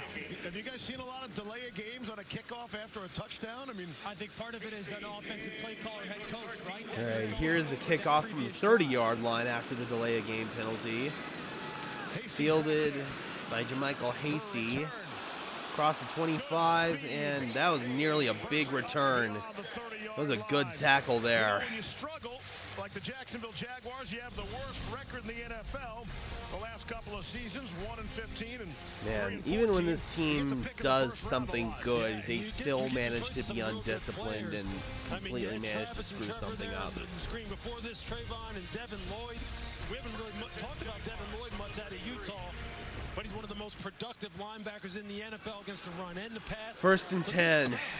Jaguars only have to run 1 play before the 2-minute warning if they want. The 3-receiver set to the right side, Lawrence in the empty in the shotgun. Fires, and that is off target and incomplete. Looking for Christian Kirk. Jonas Griffith in coverage for the Broncos. That's going to bring up a 2nd and 10. Lawrence needs to put that on the other shoulder there. That was a bit of an inaccurate throw there by him. And then if you're Denver, who's had their clock management issues, if you get a short completion into a run here, this is when you think about popping a timeout and saving yourself time on the back end. Here comes pressure. 2nd and 10 from the 33. 2nd and 10. Looked like Chubb was offsides there.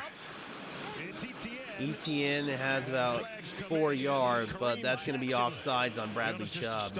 On Etienne, pick up a 5. I think they're going to get Bradley Chubb with offsides. Yep. Everyone saw it. Penalty. Offside defense, number 55. 5-yard penalty, still second down. Team continues to shoot themselves in the foot, man. Against the Broncos. 10? This is what I like to call Mike McCarthy ball. Just undisciplined penalties. Bradley's trying to get off the ball. Trying to produce another big play here. Look, Dan, you talked about Might have to start calling it Hackett ball now. In this second quarter, maybe the offense will get a shot at it. You just got to be smart about it. 2nd and 5. 2nd and 5. Quick throw, and that's Christian Kirk. Zips it in between 2 linebackers. Great throw by Trevor Lawrence. And that's going to bring up the 2-minute warning close to the midfield stripe. 1st and 10 for the Jags. And we have hit the 2-minute warning. 10-7. Jaguars are on the move. Boy, Denver needed that last touchdown drive, man. Now we just got to respond and get off the field on defense. I mean, a lot of these penalties are justified, but overall, I'm not someone, again, who usually complains about officiating, but today the officiating has been very questionable. Very, very questionable.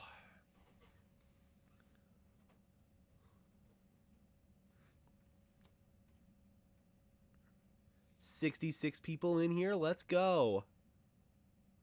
Be sure to smash that like and subscribe button. I would really appreciate it.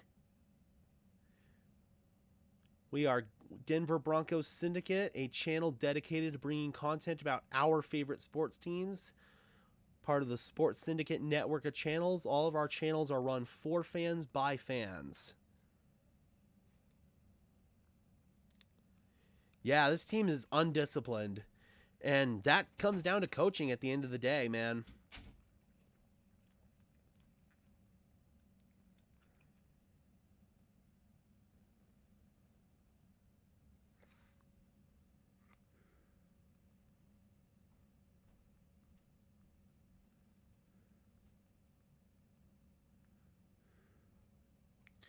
Gotta get off the field here, man.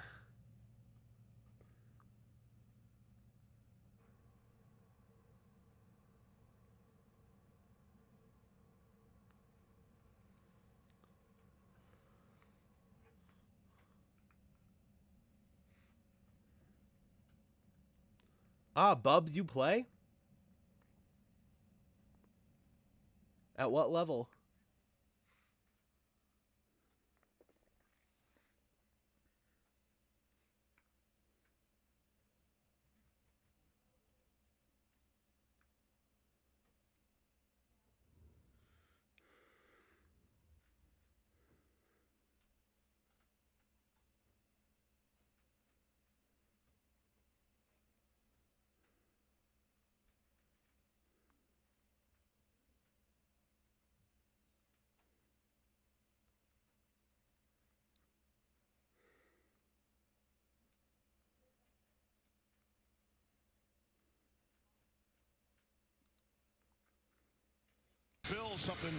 All right, we're back. Big game tonight, man. Bills Packers from Buffalo. Who would have thought at the beginning of the season the Green Bay Packers would be sitting at 3-5? 1st and 10 from the 49-yard line. Handoff goes to Etienne. He's into Denver territory. Down to about the 42-yard line. And that's going to bring up a 2nd down and 1, maybe 2.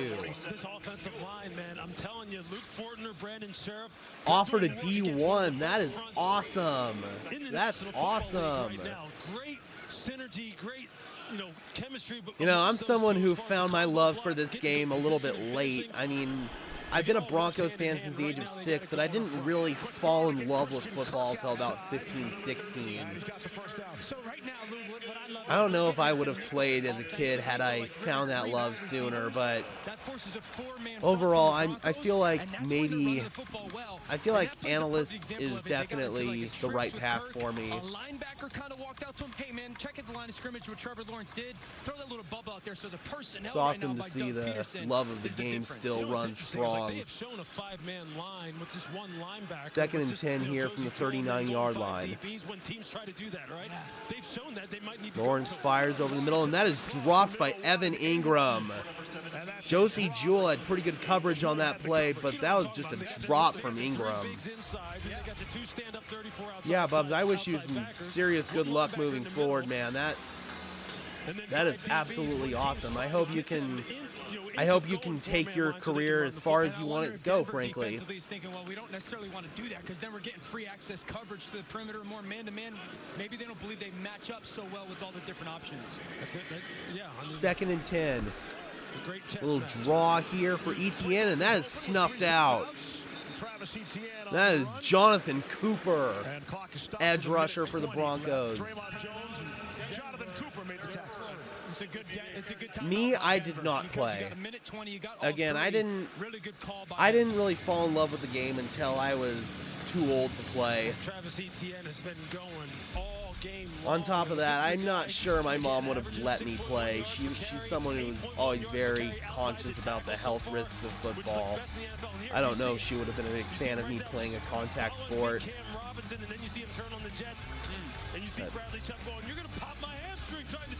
On top of that, I'm more of a lineman's build, except I'm not tall enough. I'm only like 5'11" and 260 pounds, so definitely don't really have the build of someone who can play. He said he's just getting started. And his emergence allowed them to trade James Robinson this week to the Jets, who had the need. 3rd and 9 here. Third down and 9. Some pressure from the Broncos. It's picked up. Lawrence just has to heave it out of bounds. Jonas Griffith had the pressure on Lawrence. 4th down and 9. And they kind of go back to a play that was the touchdown play to Evan Ingram. You're just trying to high-low. Let's see here. We got a flag down. Let's see. Are they going to get Lawrence for grounding? They are. There's nobody in the area.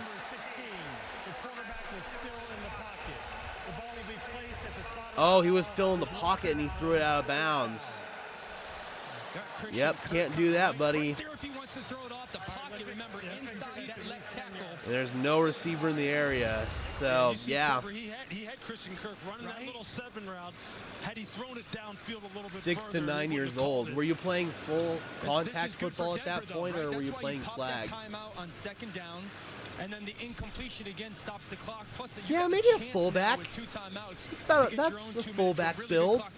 John Parry joins us long distance. If I was a little more athletic, maybe I could pass off for a bit of a, well, I mean, 5'11" is really small for a tight end, but yeah, maybe a fullback.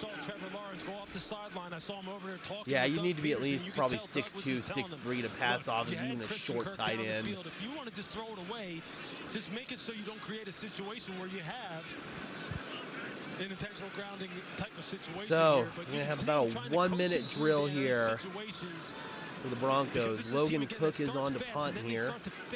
Jaguars are dealing with a 4th and 26.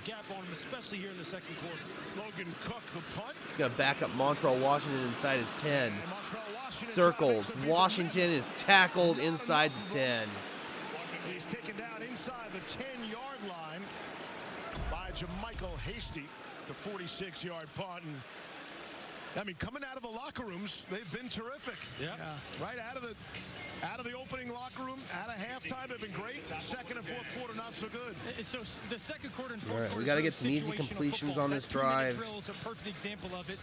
You know, 1st and 3rd, it's first 15. Hopefully we can maybe get some action for Cortland Sutton here. How can they be better in situational ball? I mean, even more specifically, outscored 31-9 in the sitting at 917 subs. Let's see if we can get to 920 by halftime. Now, this is that kind of situation. They need to get that corrected. If you have yet to hit that subscribe button, I'd really appreciate it. Got a 3-receiver set to the left side. Russell Wilson drops back in a shovel pass. Ooh, that's a clever play design. Shovel screen. Melvin Gordon.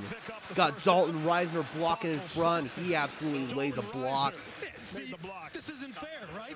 I mean, we have 1st down and 10. That was excellent play design. That was a great play call. Here he comes. You know That was You sick. either just got to like olay him and get out of the way, or that's what you take. Pasujla, I'm sorry if I'm butchering that. Yes, I do bet a little bit. I don't bet on the Broncos though. I never bet where my heart is.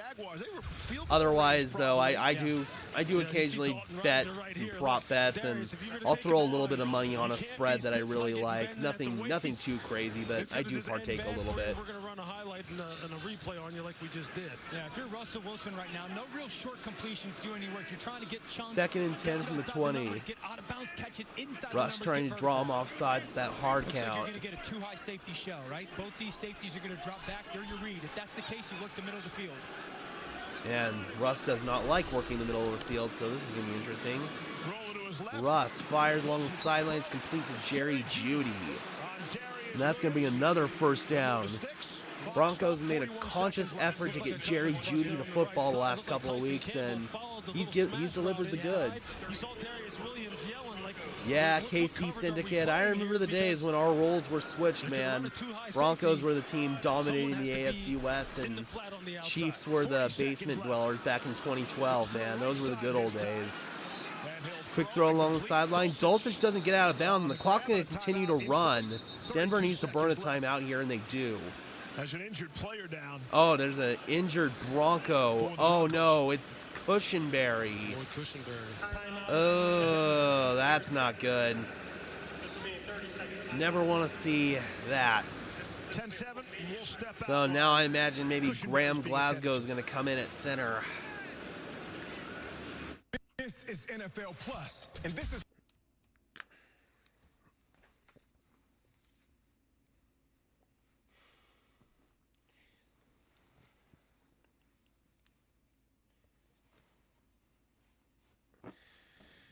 Definitely never want to see an injury like that. Looked like Lloyd Cushenberry was in quite a bit of pain there. Hopefully he's all right. Let's see if we can get a Twitter update here. Broncos already have 8 penalties in the first half. That's great.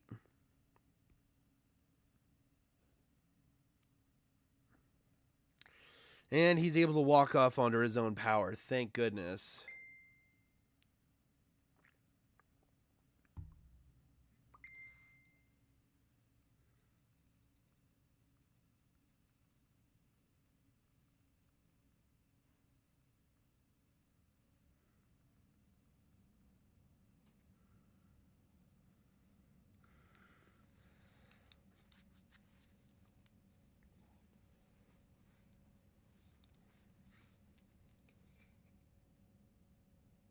So, Bubs, who would you say that you model your game after the most? Like, when you're watching tape, who would you say is, like, the guy you really watch the most of?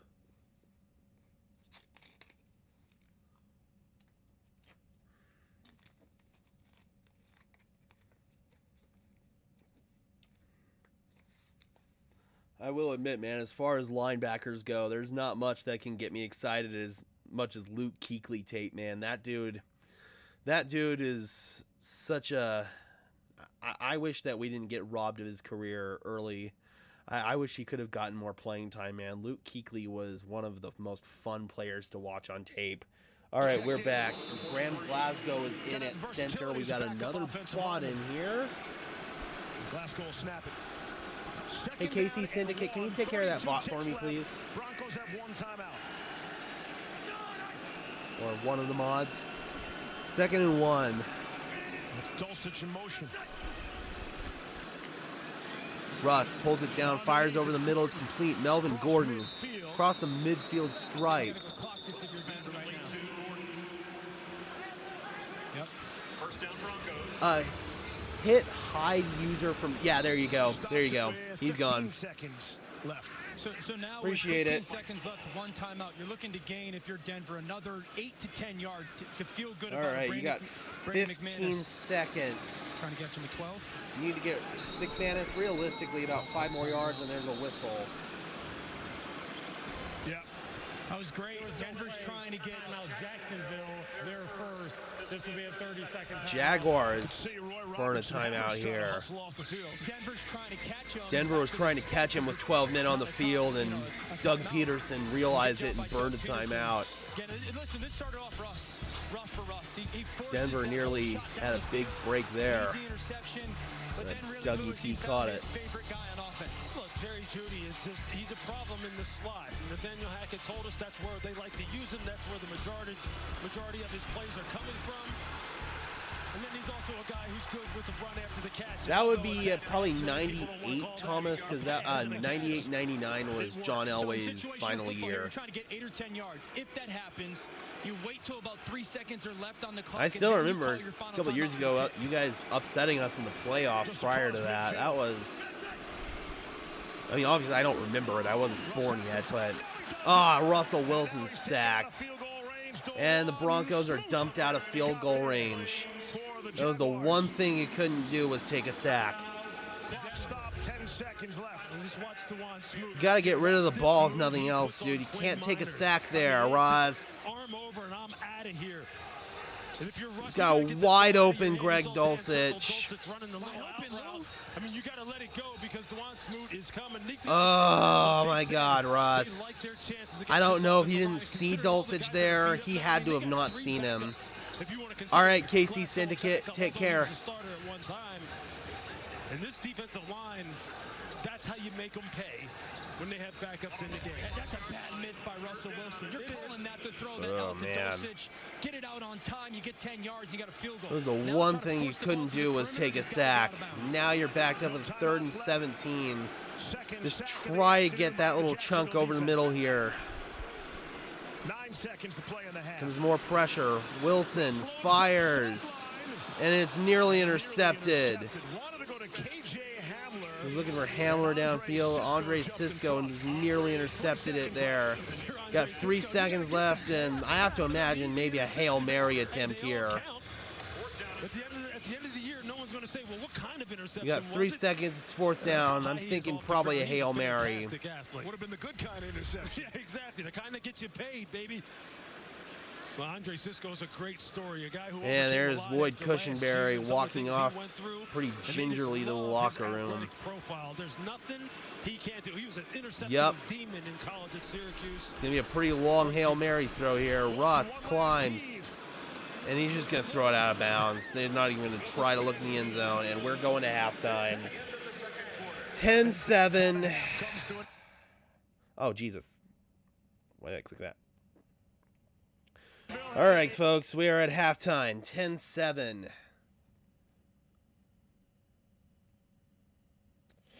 Be sure to keep it right here for the second half of the game. Hopefully it's less frustrating than the first.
All right, Broncos country, we are back for the second half of Broncos versus Jaguars. Broncos currently trail the Jags 7-10. After what was an overall pretty frustrating first half, especially that ending. Russell Wilson overall had an up and down first half, had a couple of really ugly plays, also had a couple of really nice throws. Obviously, the Justin Simmons interception in the end zone was huge for us. But overall, man, you definitely were hoping to see more. Just now coming out of commercial break. Give us a few minutes to get some people rolling back on in here. Let's see how many we've got in the chat right now. It says we've got 51. Let's go. Everybody, if you enjoy what you're seeing here today, please be sure to hit that like button. It helps me out more than I can even express verbally. It really goes a long way to push this stream out to fellow members of Broncos country just like you and me. Also, if you really want to show your support, please be sure to leave a subscribe down below. That would be awesome. We are just one subscriber away from 920. So if you want to be our 920th subscriber, folks, you better act fast.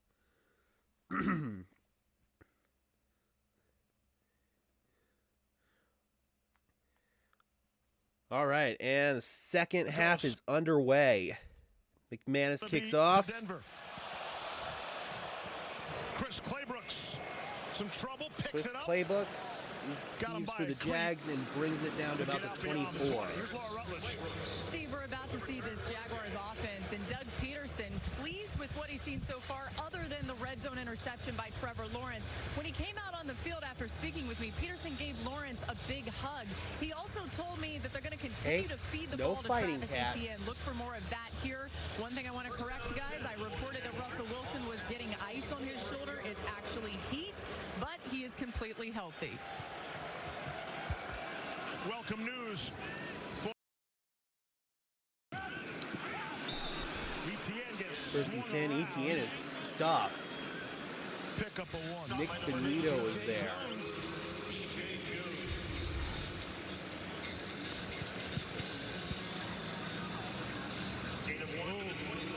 Look, I'll tell you this. Need Wilson and Gordon to have a huge second half, without a doubt. And I mean elite run stuffer. Who Bradley Chubb said is one of the most gregarious people in the locker room, keeps everybody loose. What a great addition for them up front. It's my two cats. They were fighting. Trying to get away. And a completion to Evan Ingram. First down for the Jags near the midfield stripe. It's a really good job. This RPO game has been good for Jacksonville. I have no idea what gregarious means, Lewis. Yep. Jaguars have worked that RPO a couple of times here. And thus far, they've been working for him. I don't know if you can use it that way, but you know what? Nevertheless, you First and 10 from the 43-yard line. Lawrence is under center. I don't know what that just came to me. Handoff goes to Travis Etienne, who cuts it to the left side, who surges forward, and Travis has about 5 yards. Beyond the 45, pick up a 5 there. Guys, I was interested in Laura talking about Doug Peterson saying that he just gave Trevor Lawrence a big hug and said, let's go win it. You know, like my audio all good, guys? Where he is right now. I realized I may have left my microphone on, and you may have heard some audible bong rip sounds. Hopefully you did not. To kind of walk him through all of this, because in many ways he's still a rookie, didn't face much adversity at Clemson where he was so successful, and that's second and 5 here from the 48-yard line. Positively reaffirming his two receivers set to the right side.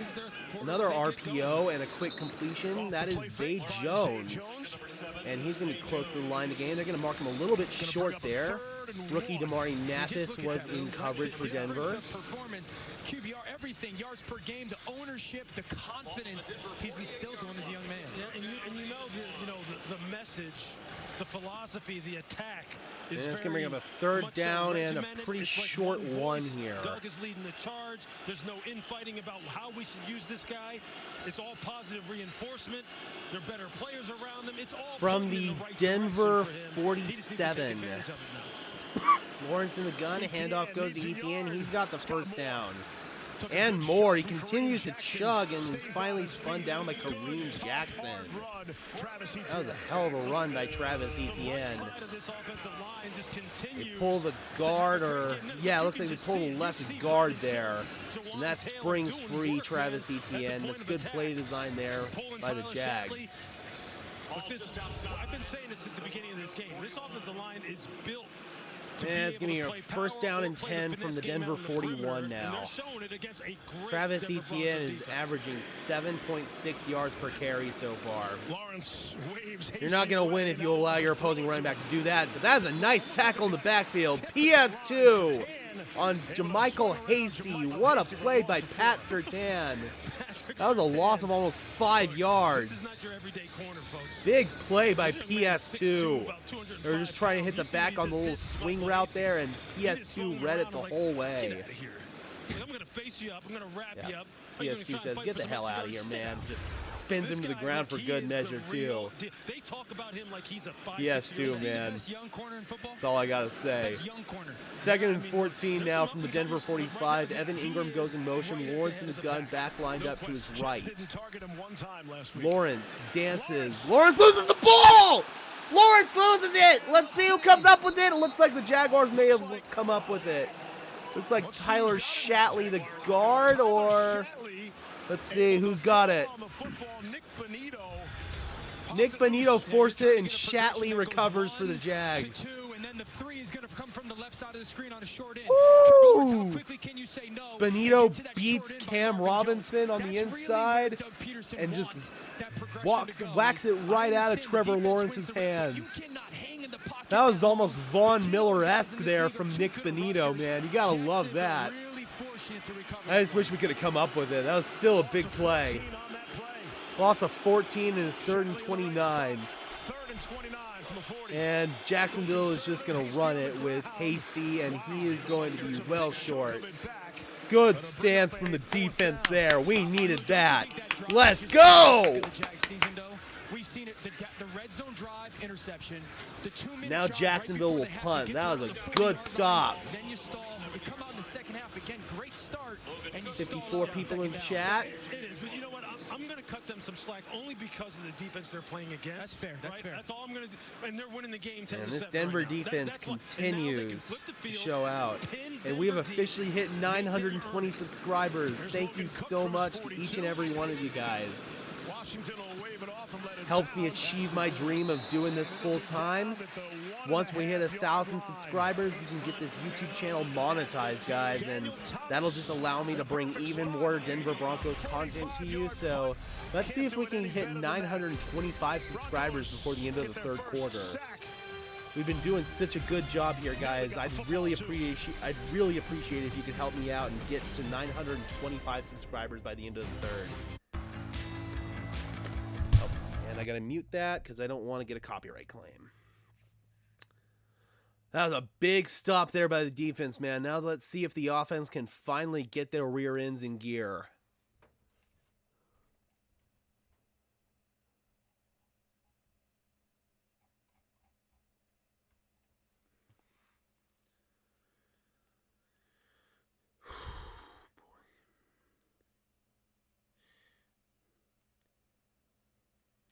You know, if this offense can just get in a rhythm, man. If Russ can just get in the rhythm, if this offense can get in a rhythm, this team is right there. We're right there, man. Defense continues to play absolutely sound, fundamental football. Ejiro Evero is an absolute stud as a defensive coordinator. Absolute stud, man. Best move this offseason by the Broncos aside. I mean, yeah, best move easily for the Broncos this offseason was hiring Ejiro Evero. Dude has been absolutely sensational. He brings that... At this rate, yeah, I think the under's probably going to hit.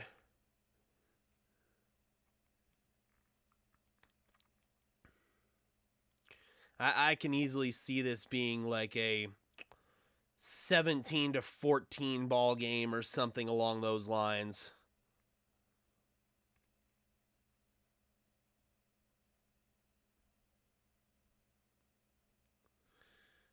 And another bot. Gotta get out of here. Oh.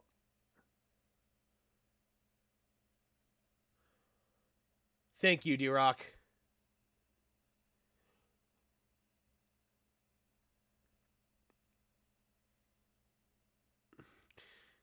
Yeah, seriously, offense needs to get a sustained drive going here.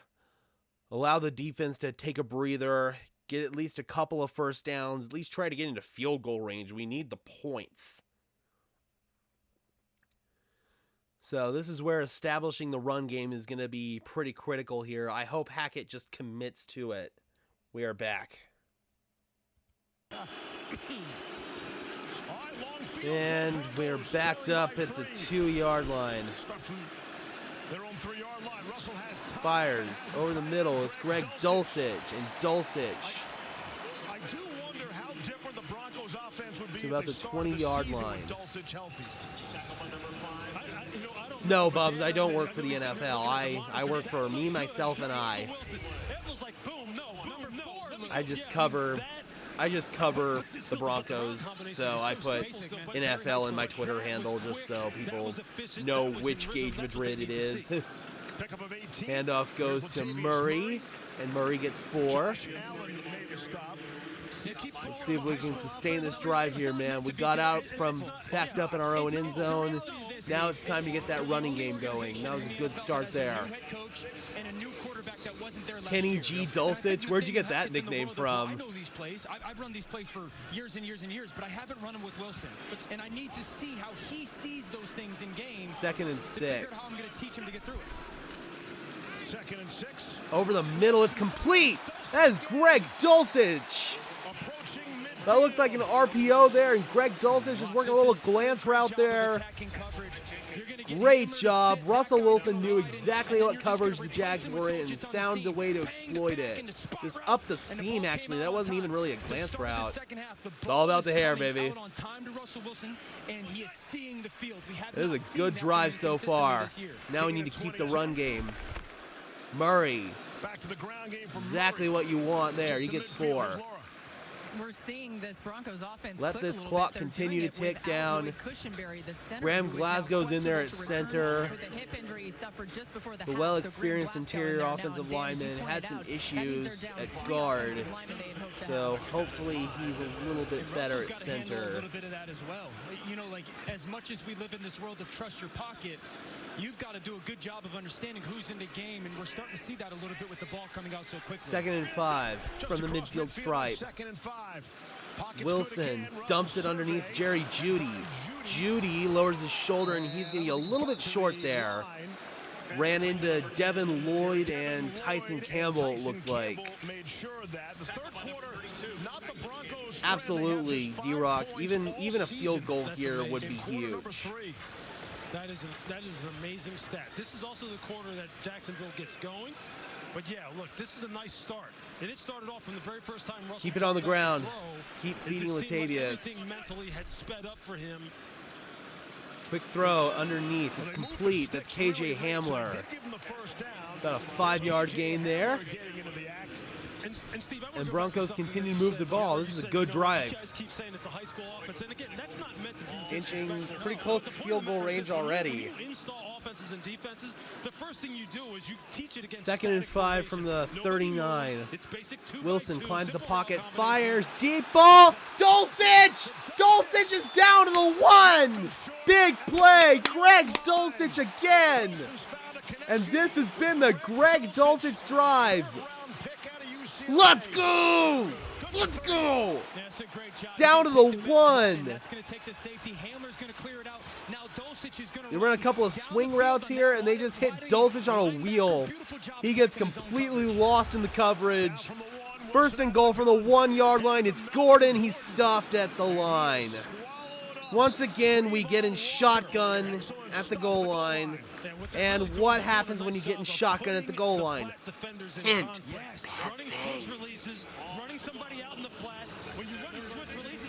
Come on, man. Let's just go back to under center, ground and pound football. It's not complicated, people. Goal line offense really isn't freaking complicated. No, you always play everything top down, and Rayshon Jenkins seconds got confused. Yeah, and See, there you go. I formation. Should have done that on first down. Eric Saubert goes in motion. Gordon tries it again, and he's in! Denver takes the lead! Let's go! Woo! Let's go! And the momentum seems to be shifting. Woo! Let's go! That was huge. That was huge, man. Come out of that second half, get a stop on defense, go downfield and score. Take 4 minutes, 22 seconds off the clock, give your defense a rest. That is exactly what we need to see more consistently. This.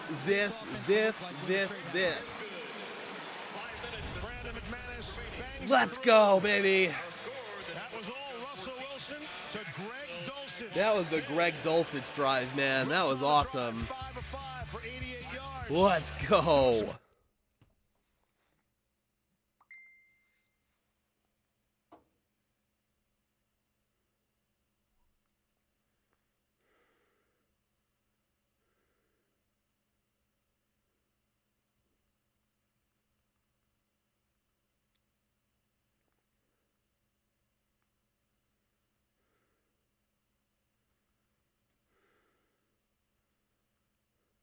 All right, man. Let's see if we can continue to keep this up.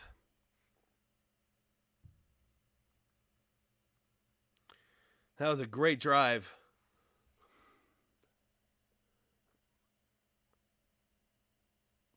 Dulcich needs an Herbal Essence commercial, seriously.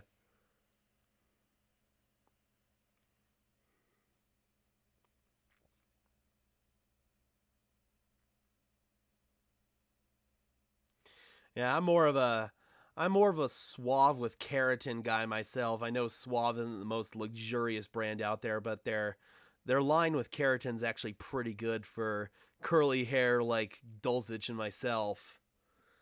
My hair is an absolute mess right now. I had no time to do anything with it this morning, so I just threw it up in the man bun and called it good.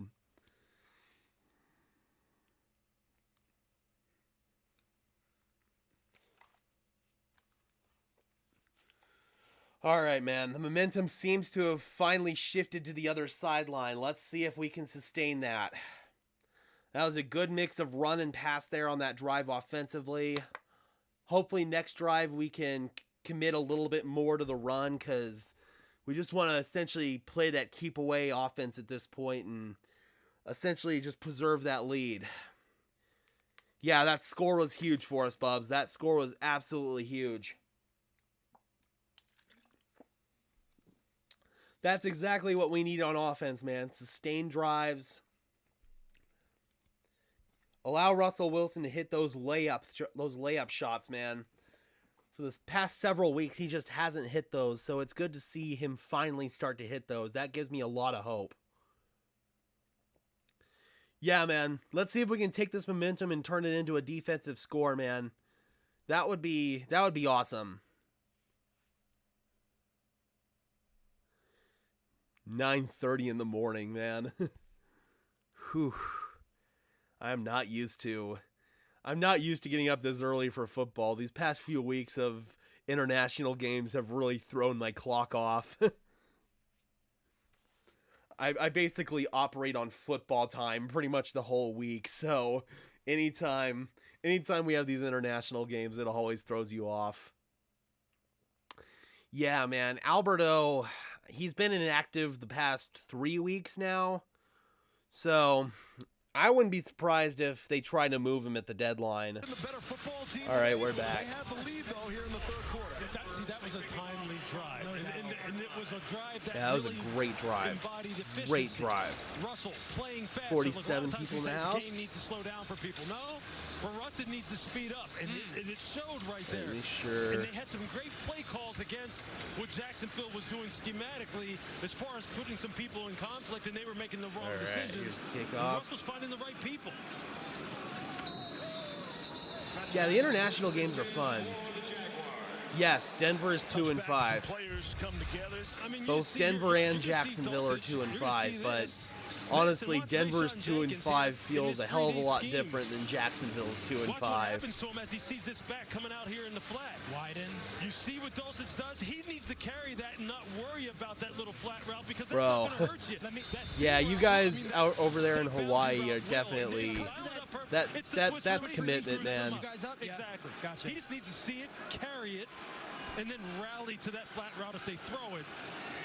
Got some little Jags fans in here, right on. Play action for Trevor. He dumps it underneath. He's got Travis Etienne there, down to 30 for a gain of 5. And we got Laundry. Refs have been heavily involved in this one. And again, I will say it as many times as I can. I'm not one who normally complains about ref ball.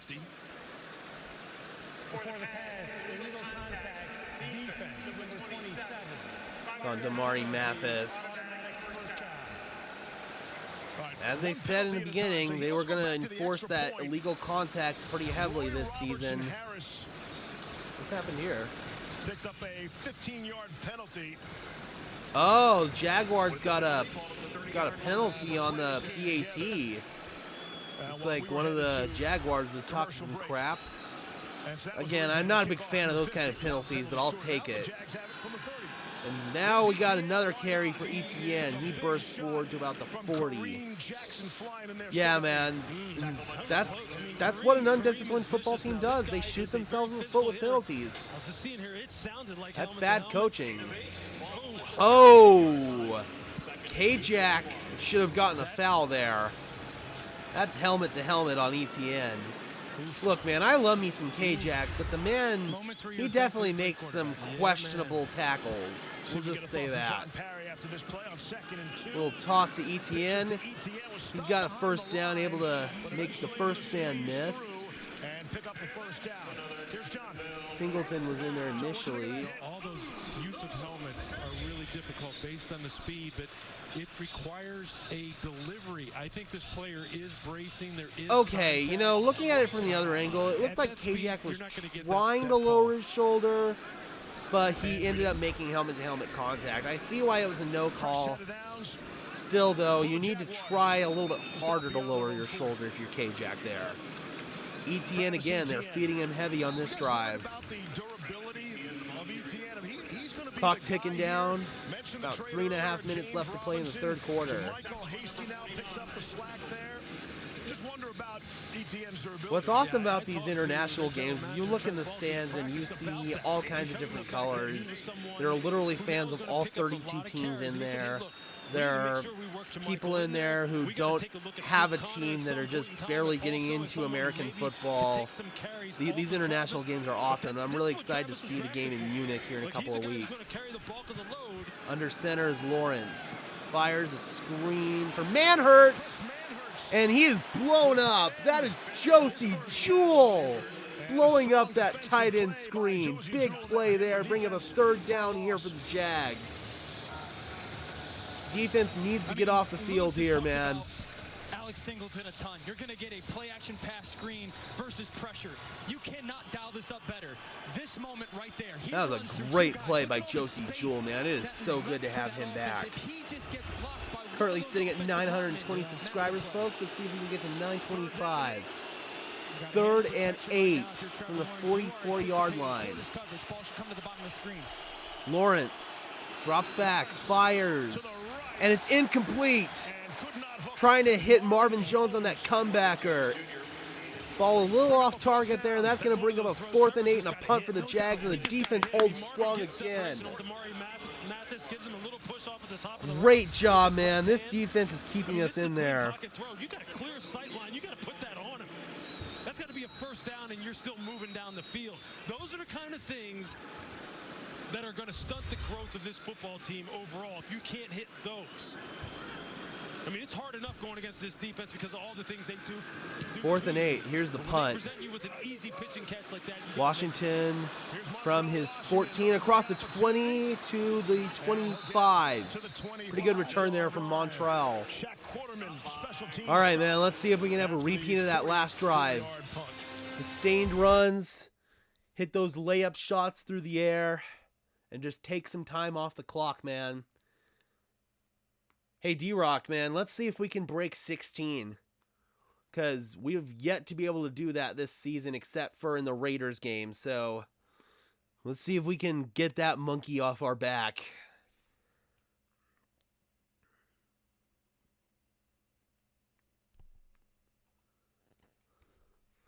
Thank you so much to each and every one of you guys who've tuned in this morning.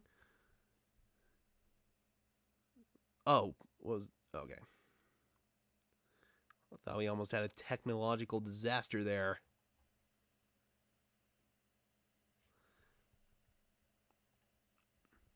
Man, it seems like more bots than normal today. Normally we get a few, but it seems like today this is like 15 or something like that. It's kind of ridiculous.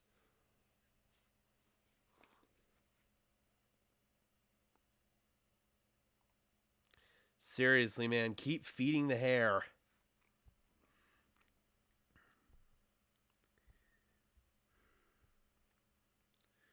Zeke Elliott officially down today with his knee injury, and Tony Pollard is up for Dallas. That is definitely something noteworthy for my fantasy team.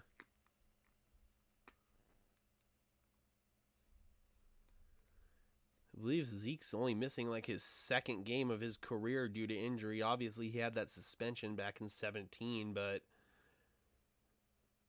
one thing you can say about Zeke is that the dude barely gets hurt.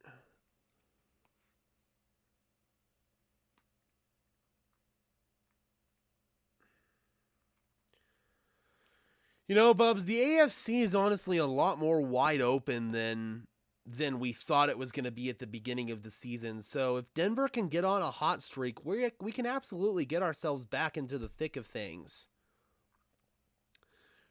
We just have to put together a complete football game, and quite frankly, to this point, we have yet to do that. Even in this game, we haven't been able to do it. At least now we're finally starting to get some momentum. Let's see if we can continue to build off of that momentum and at least get another sustained drive here. Shad Khan, we had an opportunity to meet with him during this. What about Barkley? Is something up with Saquon? Frustrated as anyone trying to win out these close games down the stretch. And the frustration level for the new owners of the Denver Broncos. That's Rob Walton on the right there, and Greg and Carrie Penner to his right. The Walton Penner ownership group paid a record $4.65 First and 10 from the 25. Russ taking a shot downfield, and it's incomplete. It looked like he and Judy weren't on the same page. Oh, yeah. Saquon, he's having a complete resurgence season, man. I love to see that. We love to see that, man, because past couple of years it wasn't looking very good for him. So I'm glad to see he's back. There's the Walton Penner ownership group. Rob Walton, Kerry Walton Penner. Because we knew the defense was so good, they had such young, good talent, and you handoff. If they get a quarterback, man, Murray. And when the Russell Wilson I don't think so, Bubs. At the end of the day, Zach Wilson still hasn't been playing great for the Jets. They've been able to win in spite of Zach Wilson. I think the Bills are such a good team, they'd exploit their biggest weakness on the Jets team, which is Zach Wilson. And this is going to bring up a 3rd down and 8 here for Denver. Not what you want. Desperately need to convert here. Got a 3-receiver set to the right side. Russ is in the shotgun, Murray to his left. Dulcich split out in a wing to the left. And they bring a blitz, and it's sacked. Once again, we can't pick up a blitz. Trayvon Walker, #1 overall pick in the draft, gets home. That's the 3rd sack for the Jaguars defense. Denver has to punt again. 1 step forward, 2 steps back. Yep, you go away from what's working, man. Run game was doing you well, and on 1st down, I get you're trying to take a shot, but come on, man. The run game's working. This is a full display of Nathaniel Hackett being in over his head as a head coach and as a play caller. I mean,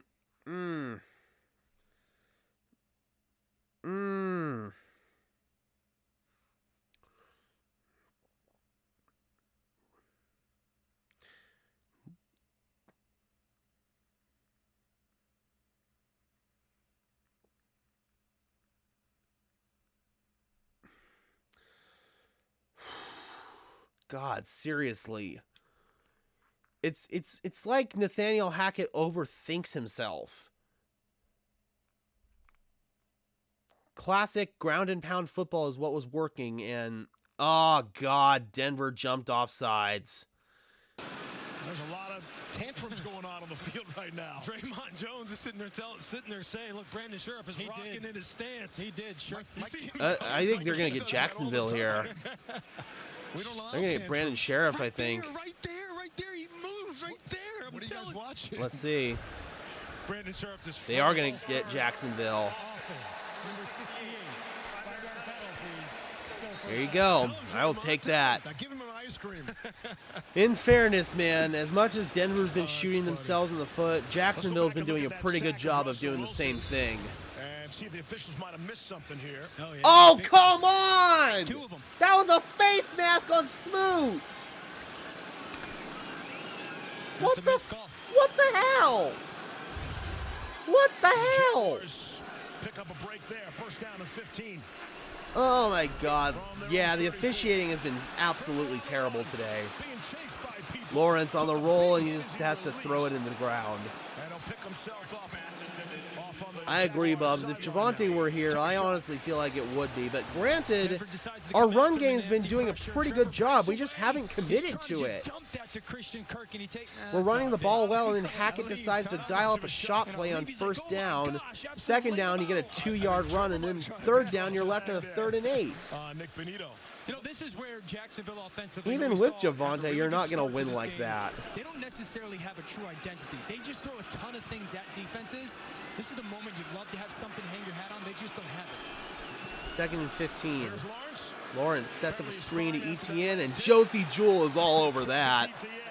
No way, man. This defense is playing lights out. And that's going to be the final play of the 3rd quarter. What a tackle by Josie Jewell, man. This is still anyone's game. I agree. How do you pronounce your name? Hasujula? I'm so sorry if I am butchering that. Please let me know how to pronounce that. Man, that was a big tackle there by Josie Jewell, and that's going to bring up a 3rd down and forever for the Jags on the other side of the commercial break. That was a big stop. Well, we haven't gotten the stop yet, but we're close. All right, guys, let's see if we can get to 925 subscribers by the end of the game. Would really, really help me out. We're trying to hit 1,000 by Thanksgiving. Once we hit that 1,000 mark, I can finally get this channel monetized, and that'll allow me to bring you guys even more content. It will help me achieve my long-term dream and goal of being able to cover the Broncos full-time.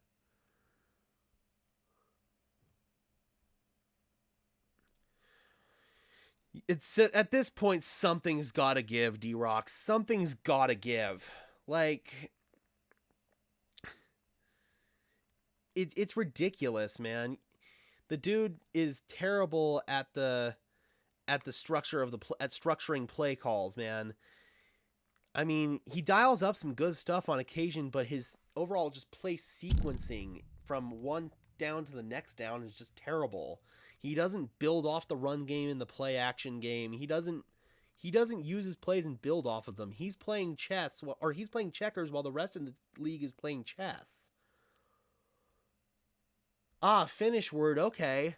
I actually know someone who was originally from Helsinki, now living down in Portugal, but my grandma, actually, a good friend of hers, went out and visited her out in Helsinki a few years ago.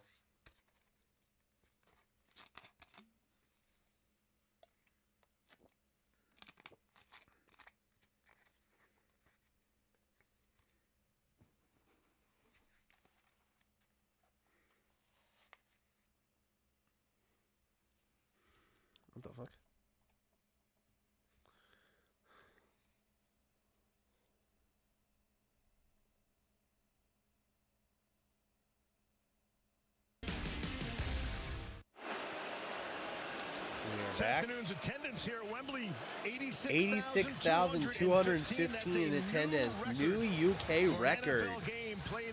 That is awesome, man. I am seeing quite a bit of orange in that crowd. 90,000, not many seats, and everybody's got a jersey, and I was impressed. Oh, wow. I didn't know they had American football there in Helsinki. That's Every sick. team is pretty much That is represented so here cool. today. All right, third and forever. Lawrence in trouble. Lawrence is going to have to run. Lawrence is going to be short of the first down, and Denver holds once again on defense. Jacksonville will have to punt. Let's go. But this is where both of these two teams have lived all season. Yeah, man, as much as Jacksonville is the adopted home team of London, man, a lot of Broncos fans. A lot of Broncos fans there in the UK. All right, here's Logan Cook to punt for the Jags. Montreal is back deep. Yeah, Denver always travels well. Even though they're a small market team, they always travel well. And that one's going to check up and bounce in the end zone for the touchback. Broncos begin at their own 20-yard line. One of these teams is going to flip the switch here finally. One of these teams is going to win a close game in the fourth quarter, and now it's to be determined which one that is. It's going to be interesting because if you're Denver God, man, Denver needs to just play ground and pound, clock control football. If we have to get out of here with a 14-10 win, then that's what we got to do. At this point, no more scoring I will take. You just gotta keep the ball away from Jacksonville on offense. You can't let them out of here like they did, earlier in the We cannot throw it away like we did against the Chargers, man. Let's see if Nathaniel Hackett has learned his lessons. Handoff. It's Melvin Gordon. 4-yard gain. That is exactly what you want on first down. Should have done that on the last freaking drive. Cushenberry out for the game, so it's going to be Graham Glasgow the rest of the way at center. Glasgow is a guy who was signed as a big-ticket free agent at one time, and someone who was beaten out by Quinn Miners for that right guard spot. 2nd and 6 here. So they still have some veteran presence on the offensive line, but man, it's going to start getting thin for them. You're getting single high safety. This should be a throw. Russ Wilson evades pressure out to his left side, and he's going to be caught a little bit by behind, short of the first down. Yeah, you can definitely see on that one, Russ doesn't quite have the mobility that he used to. You have to imagine Russ from about 5 years ago would have gotten that first down and more. He can still move, though. He's just not quite as mobile as he used to be. He's not like Joe Flacco, who's just a statue in the pocket. Seriously, like, we need to get Quinn Miners on the move, and we got a flag. Looks like a false start.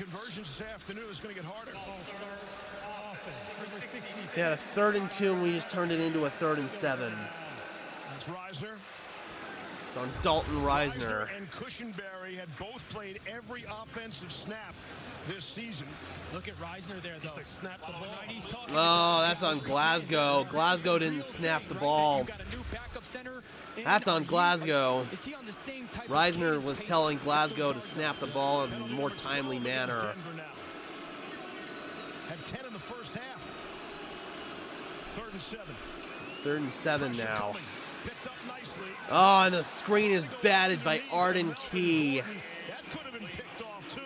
Oh, that was nearly intercepted, too. That was a great play by Key. Denver will now punt. Defense is going to have to hold again. This is a beautiful job. If you just let Hamler continue to flush it, he's going to be... Oh, this offense is so painful. See, this is where you start to ask the question, like, does he not see it? Can he not see it? Is he looking at Yeah. Is he just Russell Wilson, I don't think, can see that. He had Hamler on a crossing route. It looks like the Broncos were running mesh there, which means 2 crossing routes from each side of the field, but I honestly don't think Russ saw KJ Hamler on the other side. Again, that's where you have to wonder about his height. Can he see that over his offensive line? Seriously, D-Rock, where has Dulcich been? Dulcich was a key factor on that last drive, and then all of a sudden, he's just disappeared.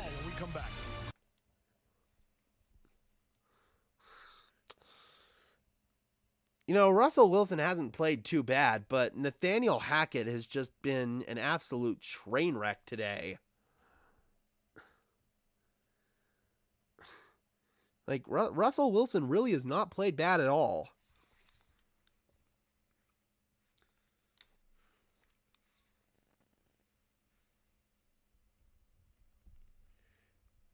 All right, we are at 923 subscribers, guys. We just need 2 more to get to 925.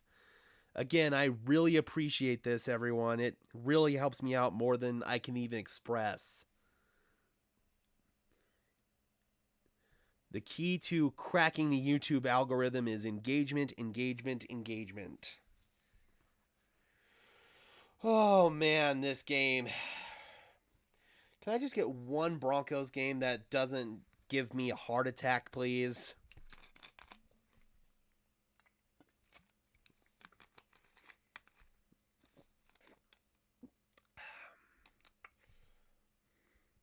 Yeah, seriously, the defense is being asked to put this team on their back. And that's a strategy that is not... That's not one for sustainable winning in the NFL. It may work in the short term, but it's not going to work in the long term.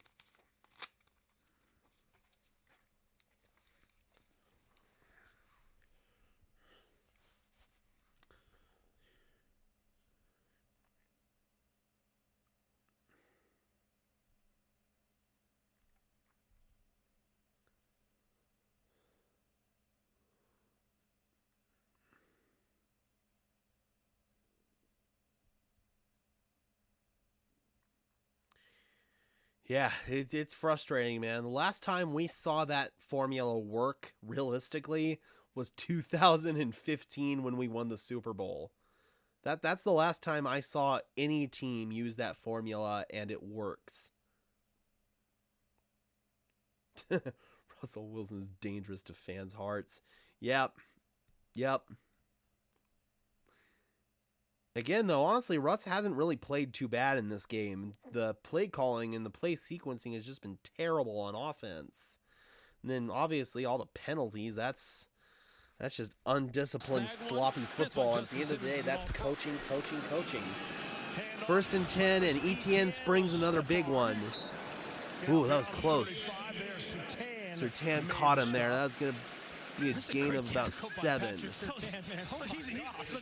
not having it, man. Thus far, he's not having it. I'm assuming you mean the defense needs to stop the big home run play. Thus far, the defense has done a pretty good job at that. I mean, especially here in the second half, the defense has held really strong. The offense just hasn't done them any favors. And that's just been the story of this Broncos team this whole year. I like this 3 tight end setup top for Jacksonville. 2nd and 2 here. Heavy personnel for the Jags. Etienne's got a 1st down and more. Etienne with another big run. Across the 45. And a flag is down. Please be a hold. Please be a hold. Please be a hold. Please be a hold. And it is a hold. Let's go. Thank God. Again, both teams shoot themselves in the foot in this one. Jacksonville has got the same problem Denver has in this one. 1 step forward, 2 steps back. Yeah, Mike Purcell's a big boy too. How many times have we seen in the second half, though? Thank God. 2nd and 15, 3rd and 20 for this that offense. said, though, I mean, doesn't give you a whole lot of encouragement that you're barely hanging in there with the team that also shoots themselves in the foot. I mean, both teams are legitimately trying to beat themselves in this one. Over the middle, it's complete. Zay Jones. And they get that yardage right back. You know what?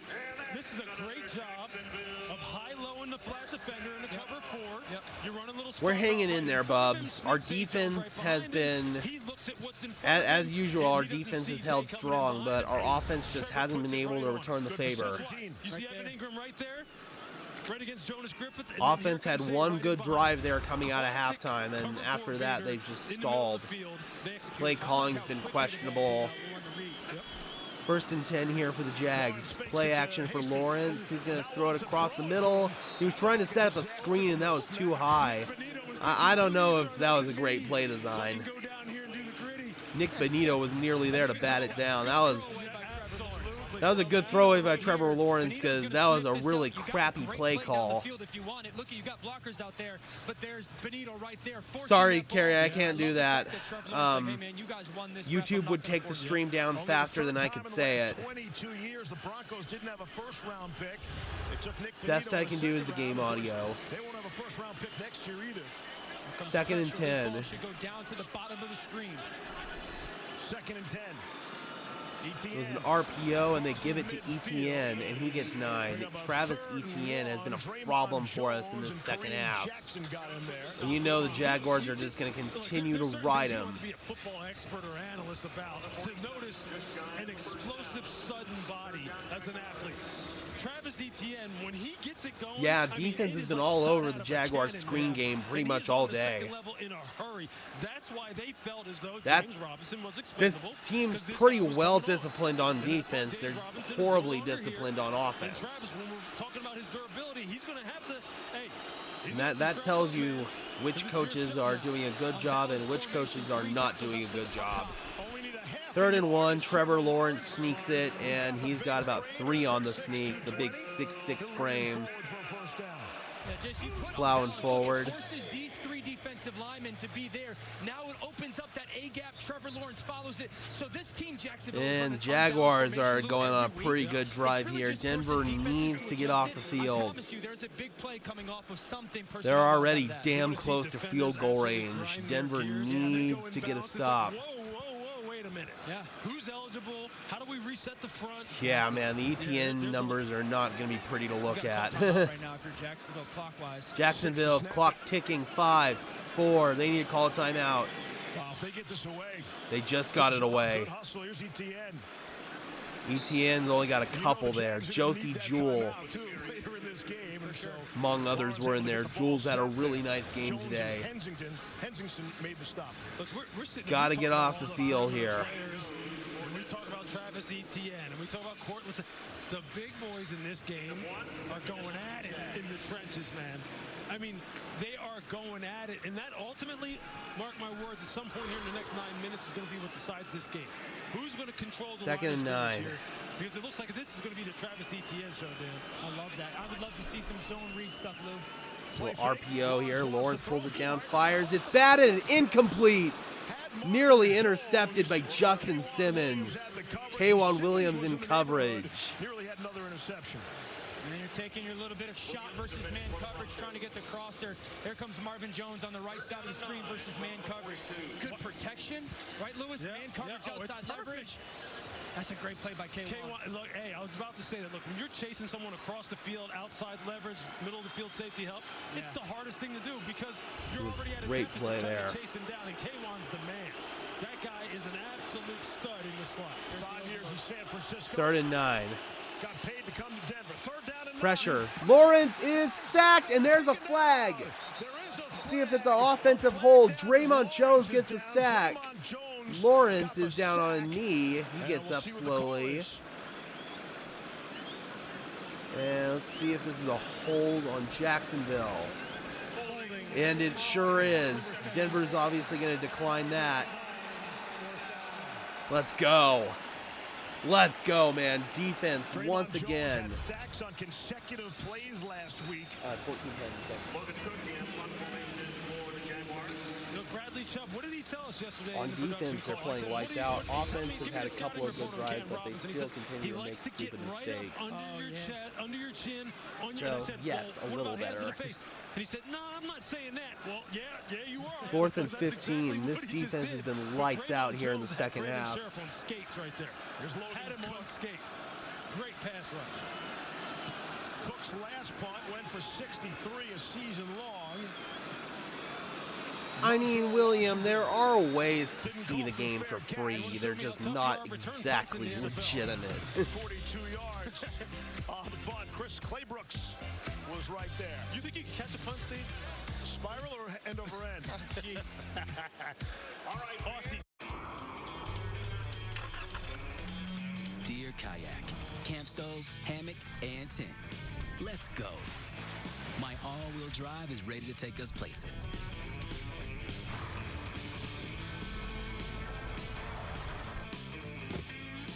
Introduce Corolla Cross. Every new Toyota comes. Jesus, forgot to mute. I gotta mute the commercial breaks. So you don't get a strike? Yeah.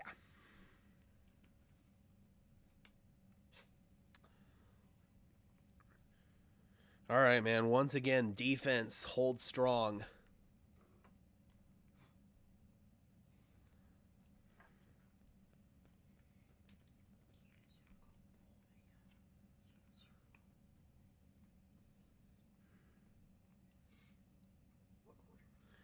We're just now entering the fourth.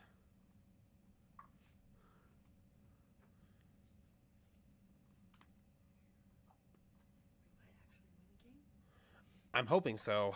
Hey, no. We always lose in the last 3 minutes of the game. Let's see, man. We just got to put together a good drive here on offense. We need to, first of all, run the ball. Second of all, we need to get our rookie tight end, Greg Dulcich, involved. We had a really good drive coming out of halftime where they got him heavily involved, so we need to get him involved again.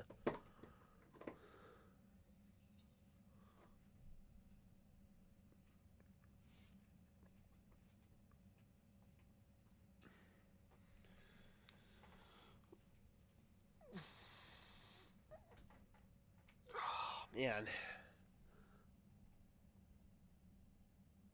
We got 41 people in here right now. Let's see if we can get a few more streaming in here before the game ends. We are back. Looks like the Broncos need another long drive. Had that 98. Yeah, we really need another long drive. We need a repeat of that drive. Not a repeat of the last drive, a repeat of the drive before that. I want to talk about closers, right? We use that vernacular a lot now in today's NFL. Who's the closer for Denver as far as making plays? We're so close, D-Rock. We're so close. We just need to finish. Just like Louis Riddick said there, we need to find our closer for this game. Let's see if it can be Melvin Gordon. First down and 10 from the Denver 7. And first and 10, of course, we do not run the ball. And Russ has to throw it away. Another terrible play call. Come on, Hackett. The run game was working, and now you're just abandoning it. It's not that hard. It's not that hard. And listen, Jacksonville is not ashamed or unapologetic about playing man coverage. They're going to line up. They're going to play man coverage for most of the rest of this game and say, Russell Wilson, we don't think that Second you and and your 10. group of receivers are good enough to attack our coverage and put the ball in the right spot. Second and 10. Pressure with man. Here it comes Once again, we come out in shotgun. Here comes more pressure. Melvin Gordon is stuffed in the backfield. It's a loss of a yard. Should have run that on first down, not on second down.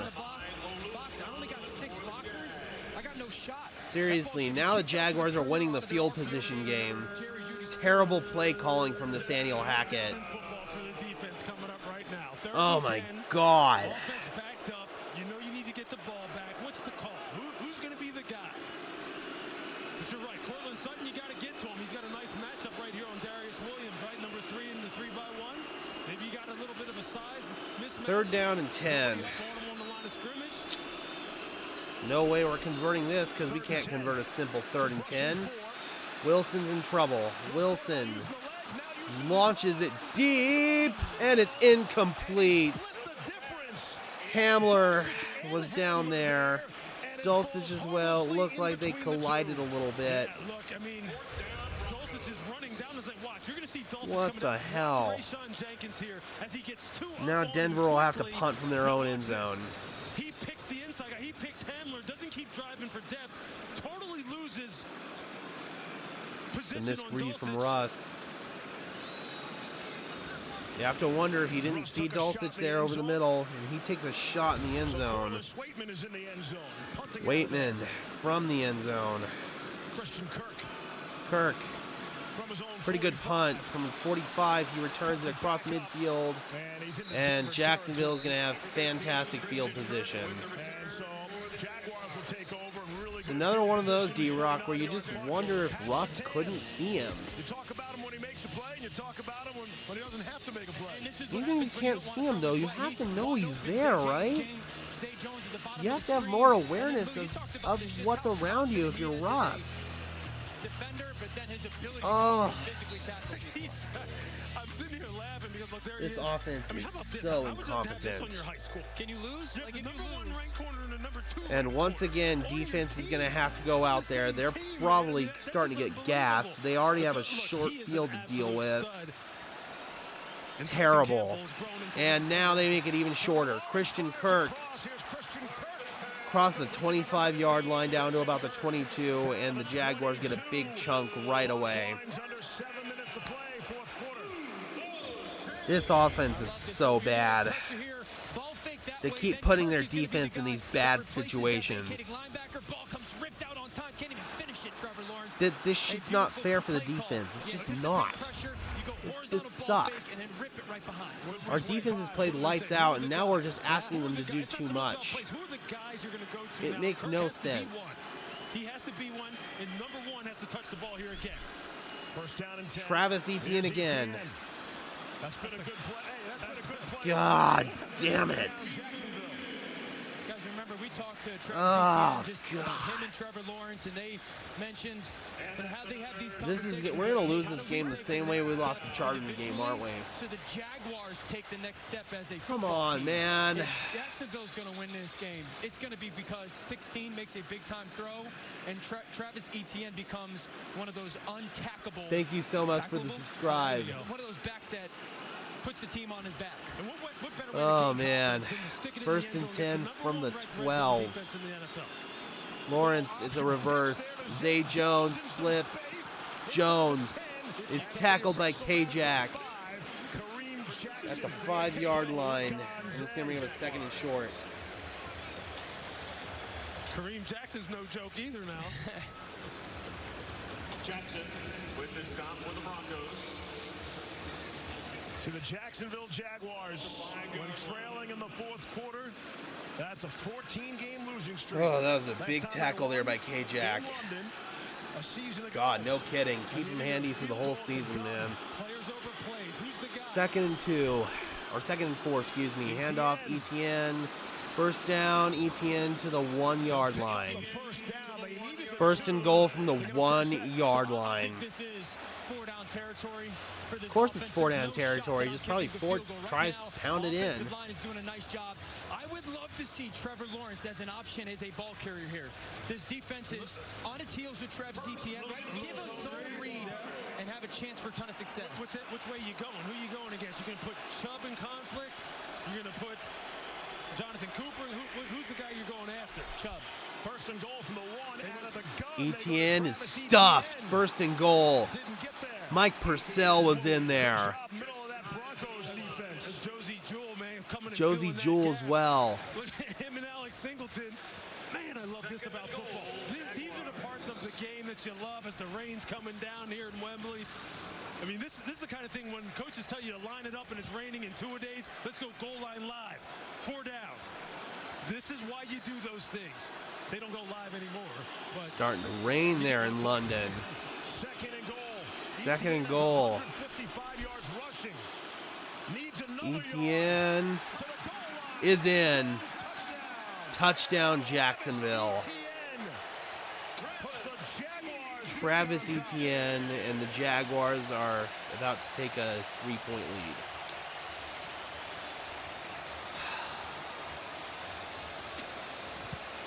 And I don't trust this offense to even score 3 points at this rate. That might be ball game. That might be ball game. That sucks. That sucks so bad. Yeah, it looks like his knees stay up and he crosses that goal line. He's in. To say that. Look, you've got 290, 300-pound defensive end in Matt Henningsen coming in. That sucks, man. We're headed towards 2-6. And for your knee not to go down, think about the core strength you have to do that. Yeah. I mean, that's big time. That's big time right there by Travis Etienne. Sucks, man. For Jacksonville leaves, didn't get cute. Yeah. Hey, man, we're gonna line up. We're gonna. That was a great drive by Jacksonville. We're gonna think that our offensive line and our tailback are good enough. Yep.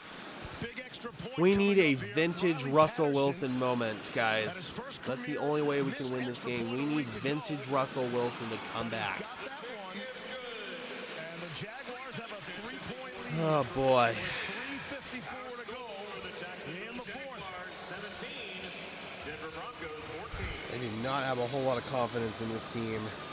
Jaguars, they got off to a pretty good start, much like the Broncos did. Jacksonville also opened up 2-1.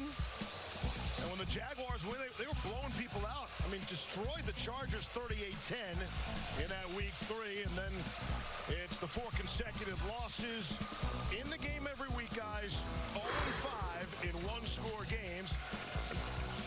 And they say the good teams, you know, win the close games. Yeah, William, I have to agree with you. I mean, outside the numbers, he's not very accurate. He can't read over the middle. He literally cannot see over his offensive linemen. I mean, he can. I'm not going to go as far as say he can't play, but he can't play in structure. That I think is a very fair assessment. They have made up front. First-round draft picks, you know, Josh Allen, Trayvon Walker. Here comes Montrell, cross barely to the 20-yard line. Good tackle there by 48 for the Jaguars. You need to go get Russell Wilson, and if you're Denver, Russ, this is why you. The way ownership was talking D-Rock, I don't think Hackett's going to get his walking papers till at least the end of the season. This is the kind of thing that they paid you to do. Win these kind of games. And this Greg Penner, Broncos team president or CEO, son-in-law of Rob Walton, gave a speech that basically said, basically instilled confidence in Hackett throughout the season. So I don't think even if we lose this game, Hackett's going anywhere, unfortunately. First and 10. This is a key drive right here. This is going to tell us a lot. Here's Russell Wilson. And once again, they dial up a shot play on first down, and they connect on it. KJ Hamler. Let's go. Let's go. Already deep in Jacksonville territory. Let's go. Oh, man. Finally, that works. Not a great play call. I still don't like it, but at least it works. They got press coverage there with KJ Hamler. Russell Wilson sees it and knows exactly where he wants to go.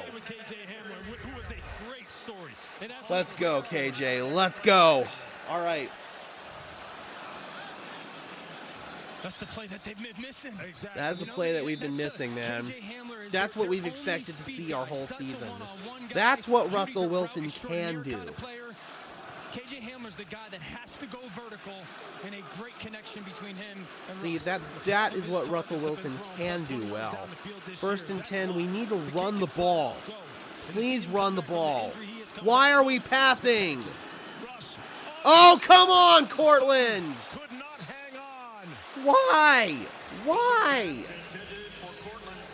He might score, boys. I mean, you're getting man coverage. Cortland Sutton with the shallow. There's weather right now. He might run away from all. Come on, just run the ball. It's not that hard. Run the ball. One, I'm taking my shot. Two, I'm getting routes where I'm running. Run the ball. You know what? I am Come not on. one-on-one in coverage anymore. I'm saying front four, go get the quarterback. Why can't we do that on first down? Now it gets. Oh, there you go, Murray. Oh, that was a good run. Still, though, why can't we do that on first down? Why are we running on second down? Come on, man. Run the ball.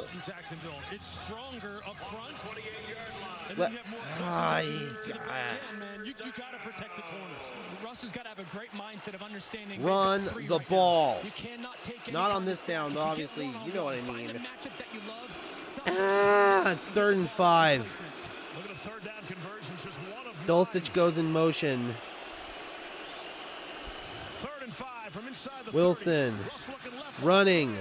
Wilson, first down and more. Wilson slides, and that's going to bring up the 2-minute warning.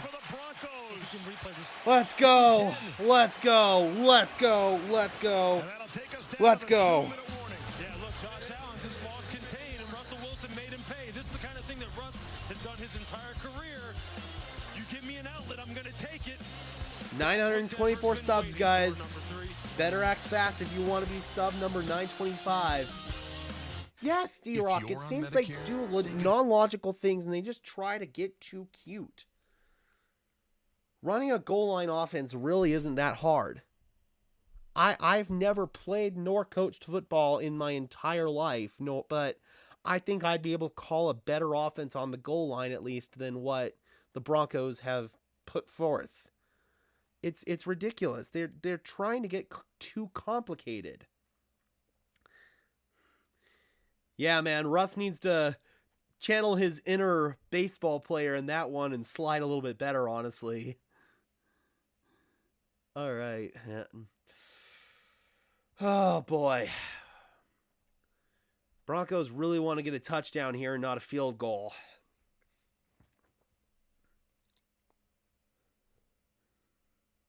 $925 subs. Thank you so much, guys. That is awesome.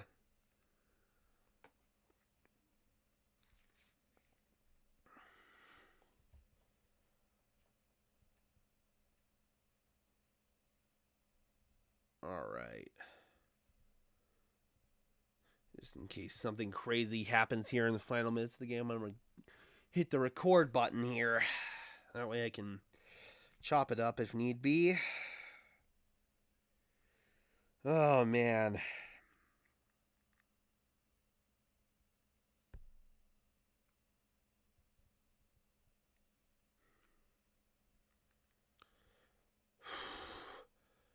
At this point, I just want to run the ball in the red zone. I really do. You do not want to give Jacksonville the ball back, no matter what. I agree. Overtime would be insanely painful. We need to get in the end zone here.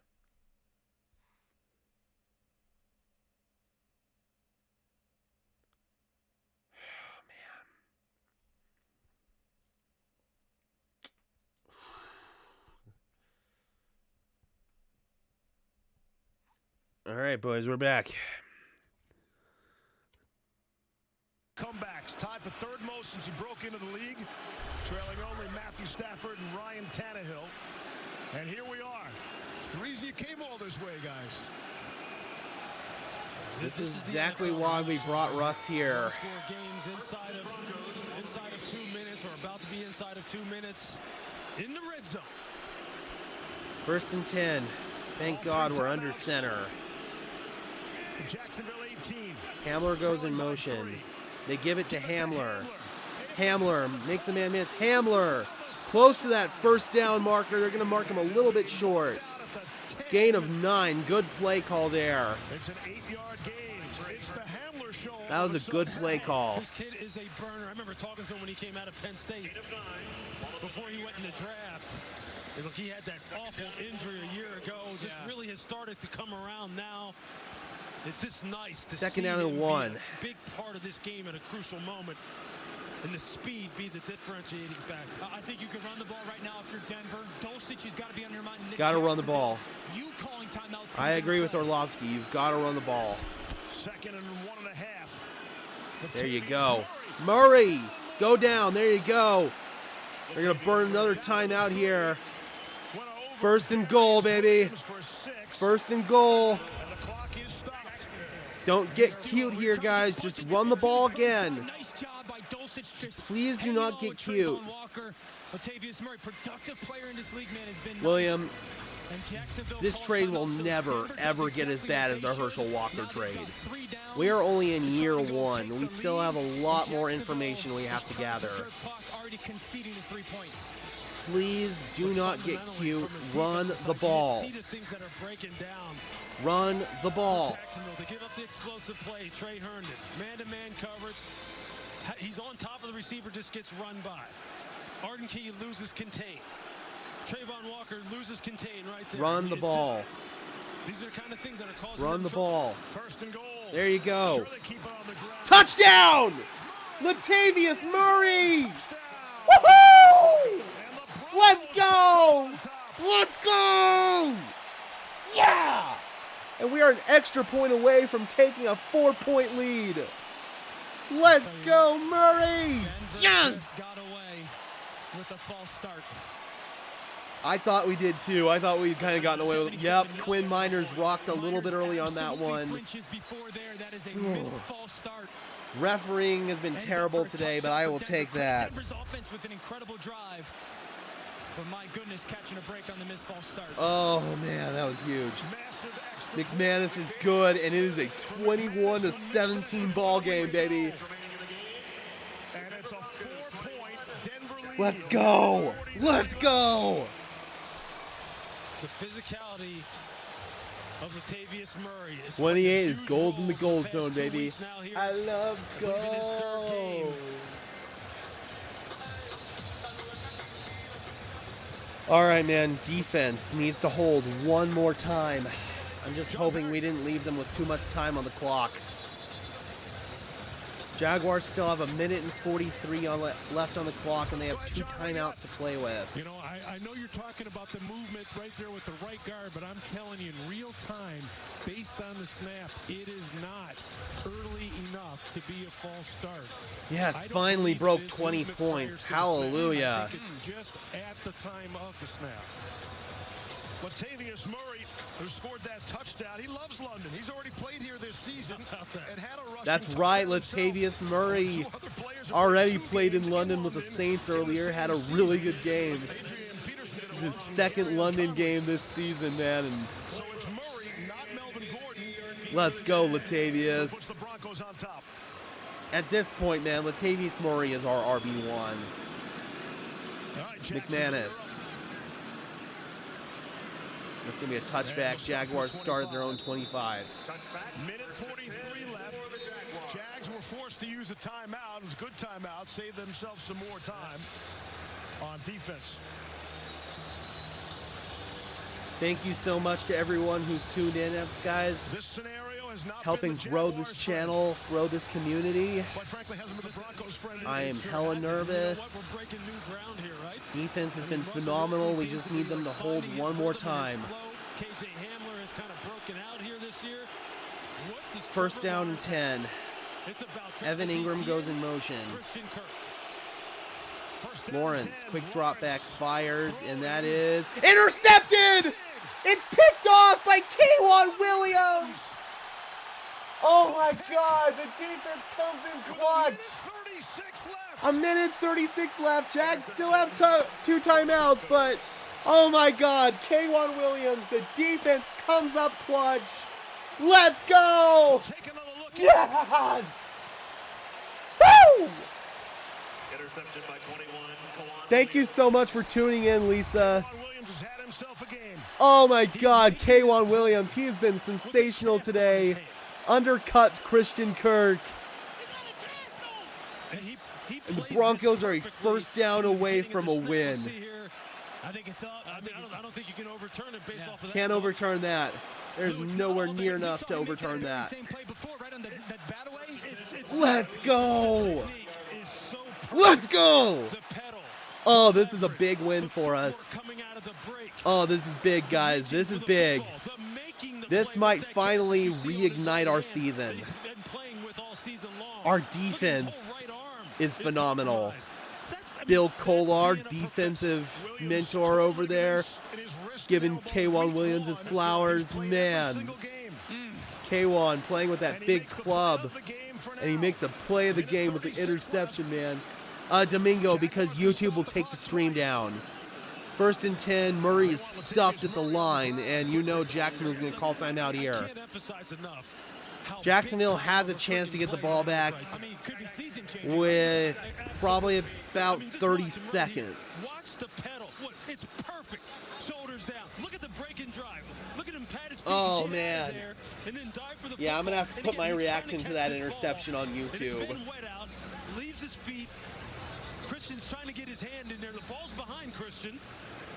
So, I mean, that's as big of a play as you could possibly make as a DB in crunch time. That's right, K'Wan. Must win. Oh, did I get a copyright claim, Grid? and your offense goes down and goes and takes the lead. And now, do we have the people on defense to go to end a football game? We talked about K1 is one of the best slot defenders in all the NFL. Trevor Lawrence misses that throw. Yep. He missed it earlier to Christian Kirk, the very same play, and Williams batted away. This time, he doesn't let the opportunity pass. Now, Jacksonville's going to get Yeah, it was probably from some music if I did get a copyright claim. Defense, Denver needs to hold on to the football. Oh, no, I didn't? Hand off. There's Murray. Murray. Just inside the 30. There's another timeout. There's 31. 24 left. Oh, okay. I got you. And the Jaguars are out of timeouts. So trailing by 4. And Jacksonville is out of timeouts. It is 3rd down and 4. I'd run the ball again. What are you guys going to do on defense, Lou? You're going to try to punch the ball. Right. So, hey, fellas, we're 2 hands. Cross cover the ball. Now, one thing that happens is you can go get some extra yards because they're trying to punch the ball out. So I think offensively, that's the big conversation. Let's just wear the clock out and make sure that we take another 40 seconds off of it. We can call a timeout and try to take a 7-point lead. Right, allow a field goal, keeps the Jaguars in the game. Yep. 3rd down and 4. 3rd and 4. Jags out of timeouts, trailing by 4. Got Beck in there as a fullback in front of Murray. Denver can kick a field goal, and Jacksonville will need to get a... Oh, Murray is close. Oh, man. No, I don't think he did. That's really close, though. Refs have been pretty generous with their spots all day, but that's pretty clearly short. Hackett looks like he's going to go for it. I'd seriously go ahead and let it drain and pop the timeout. Yeah, and that looks like what Hackett's going to do. Yep, clock's going to drain to about 35 seconds, and then Hackett's going to call timeout. Late game decisions, clock management. Absolutely. Has not been so these are the moments. Are we back? If you go Are we still live, guys? Hey, if we get Did I lose you? 4th and 1, we got 2 or 3 calls that we can go to. Please tell me I didn't lose the stream. What they're going to do. If you're Denver and you like one of those calls, I say you go for this and don't. 4th and 1. It looks like Hackett's going for it. Interesting decision, Lewis. Okay, we're good. Yeah, Thank God.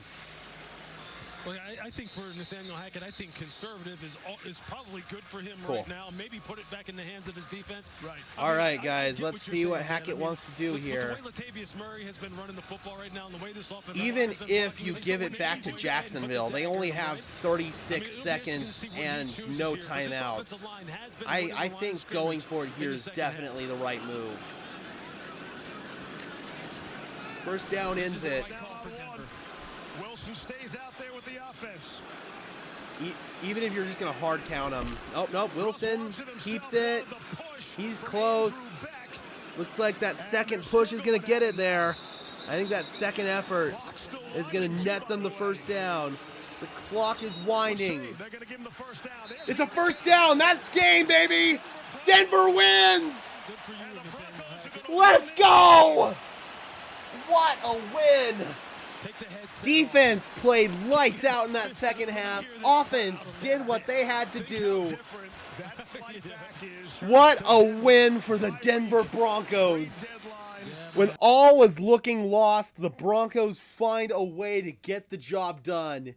21-17. Let's go. Oh, man, that's a big win for us, guys. We're now at 3-5, and our season is still alive. Hey, that rhymed. Oh, let's go. Offense definitely had their fair share of frustrating plays, but at the end of the day, man, they came up clutch, did what they had to do. Oh, are they reviewing this? Look at this, because it is the game. If he is they're reviewing this. The football. If it is a 1st down, it'd be a quick. Let's see. Wait. Here's the ref. Here's Adrian Hill. Yes! They confirmed it. Game was over. The game is over. Indeed. And Hackett and the Broncos, they want to yes. Yes. That was a big win, guys. Thank you so much to everyone who tuned in. Denver Broncos at 3-5 are still alive. big win for us across the pond. Now we got a bye week. After that, we got the Tennessee Titans on the road. We got a big win today, guys. Nathaniel Hackett gets the win over his former team. You know that one feels good. Russell Wilson wasn't perfect, but ultimately did what he had to do. That feels good, guys. That anytime you can get a win, that feels good. All right, man. Thank you so much to everyone who tuned in. We got about 30 minutes till the rest of the game starts. Russell Wilson, big win for the Broncos. Have a good rest of the day, guys. Enjoy.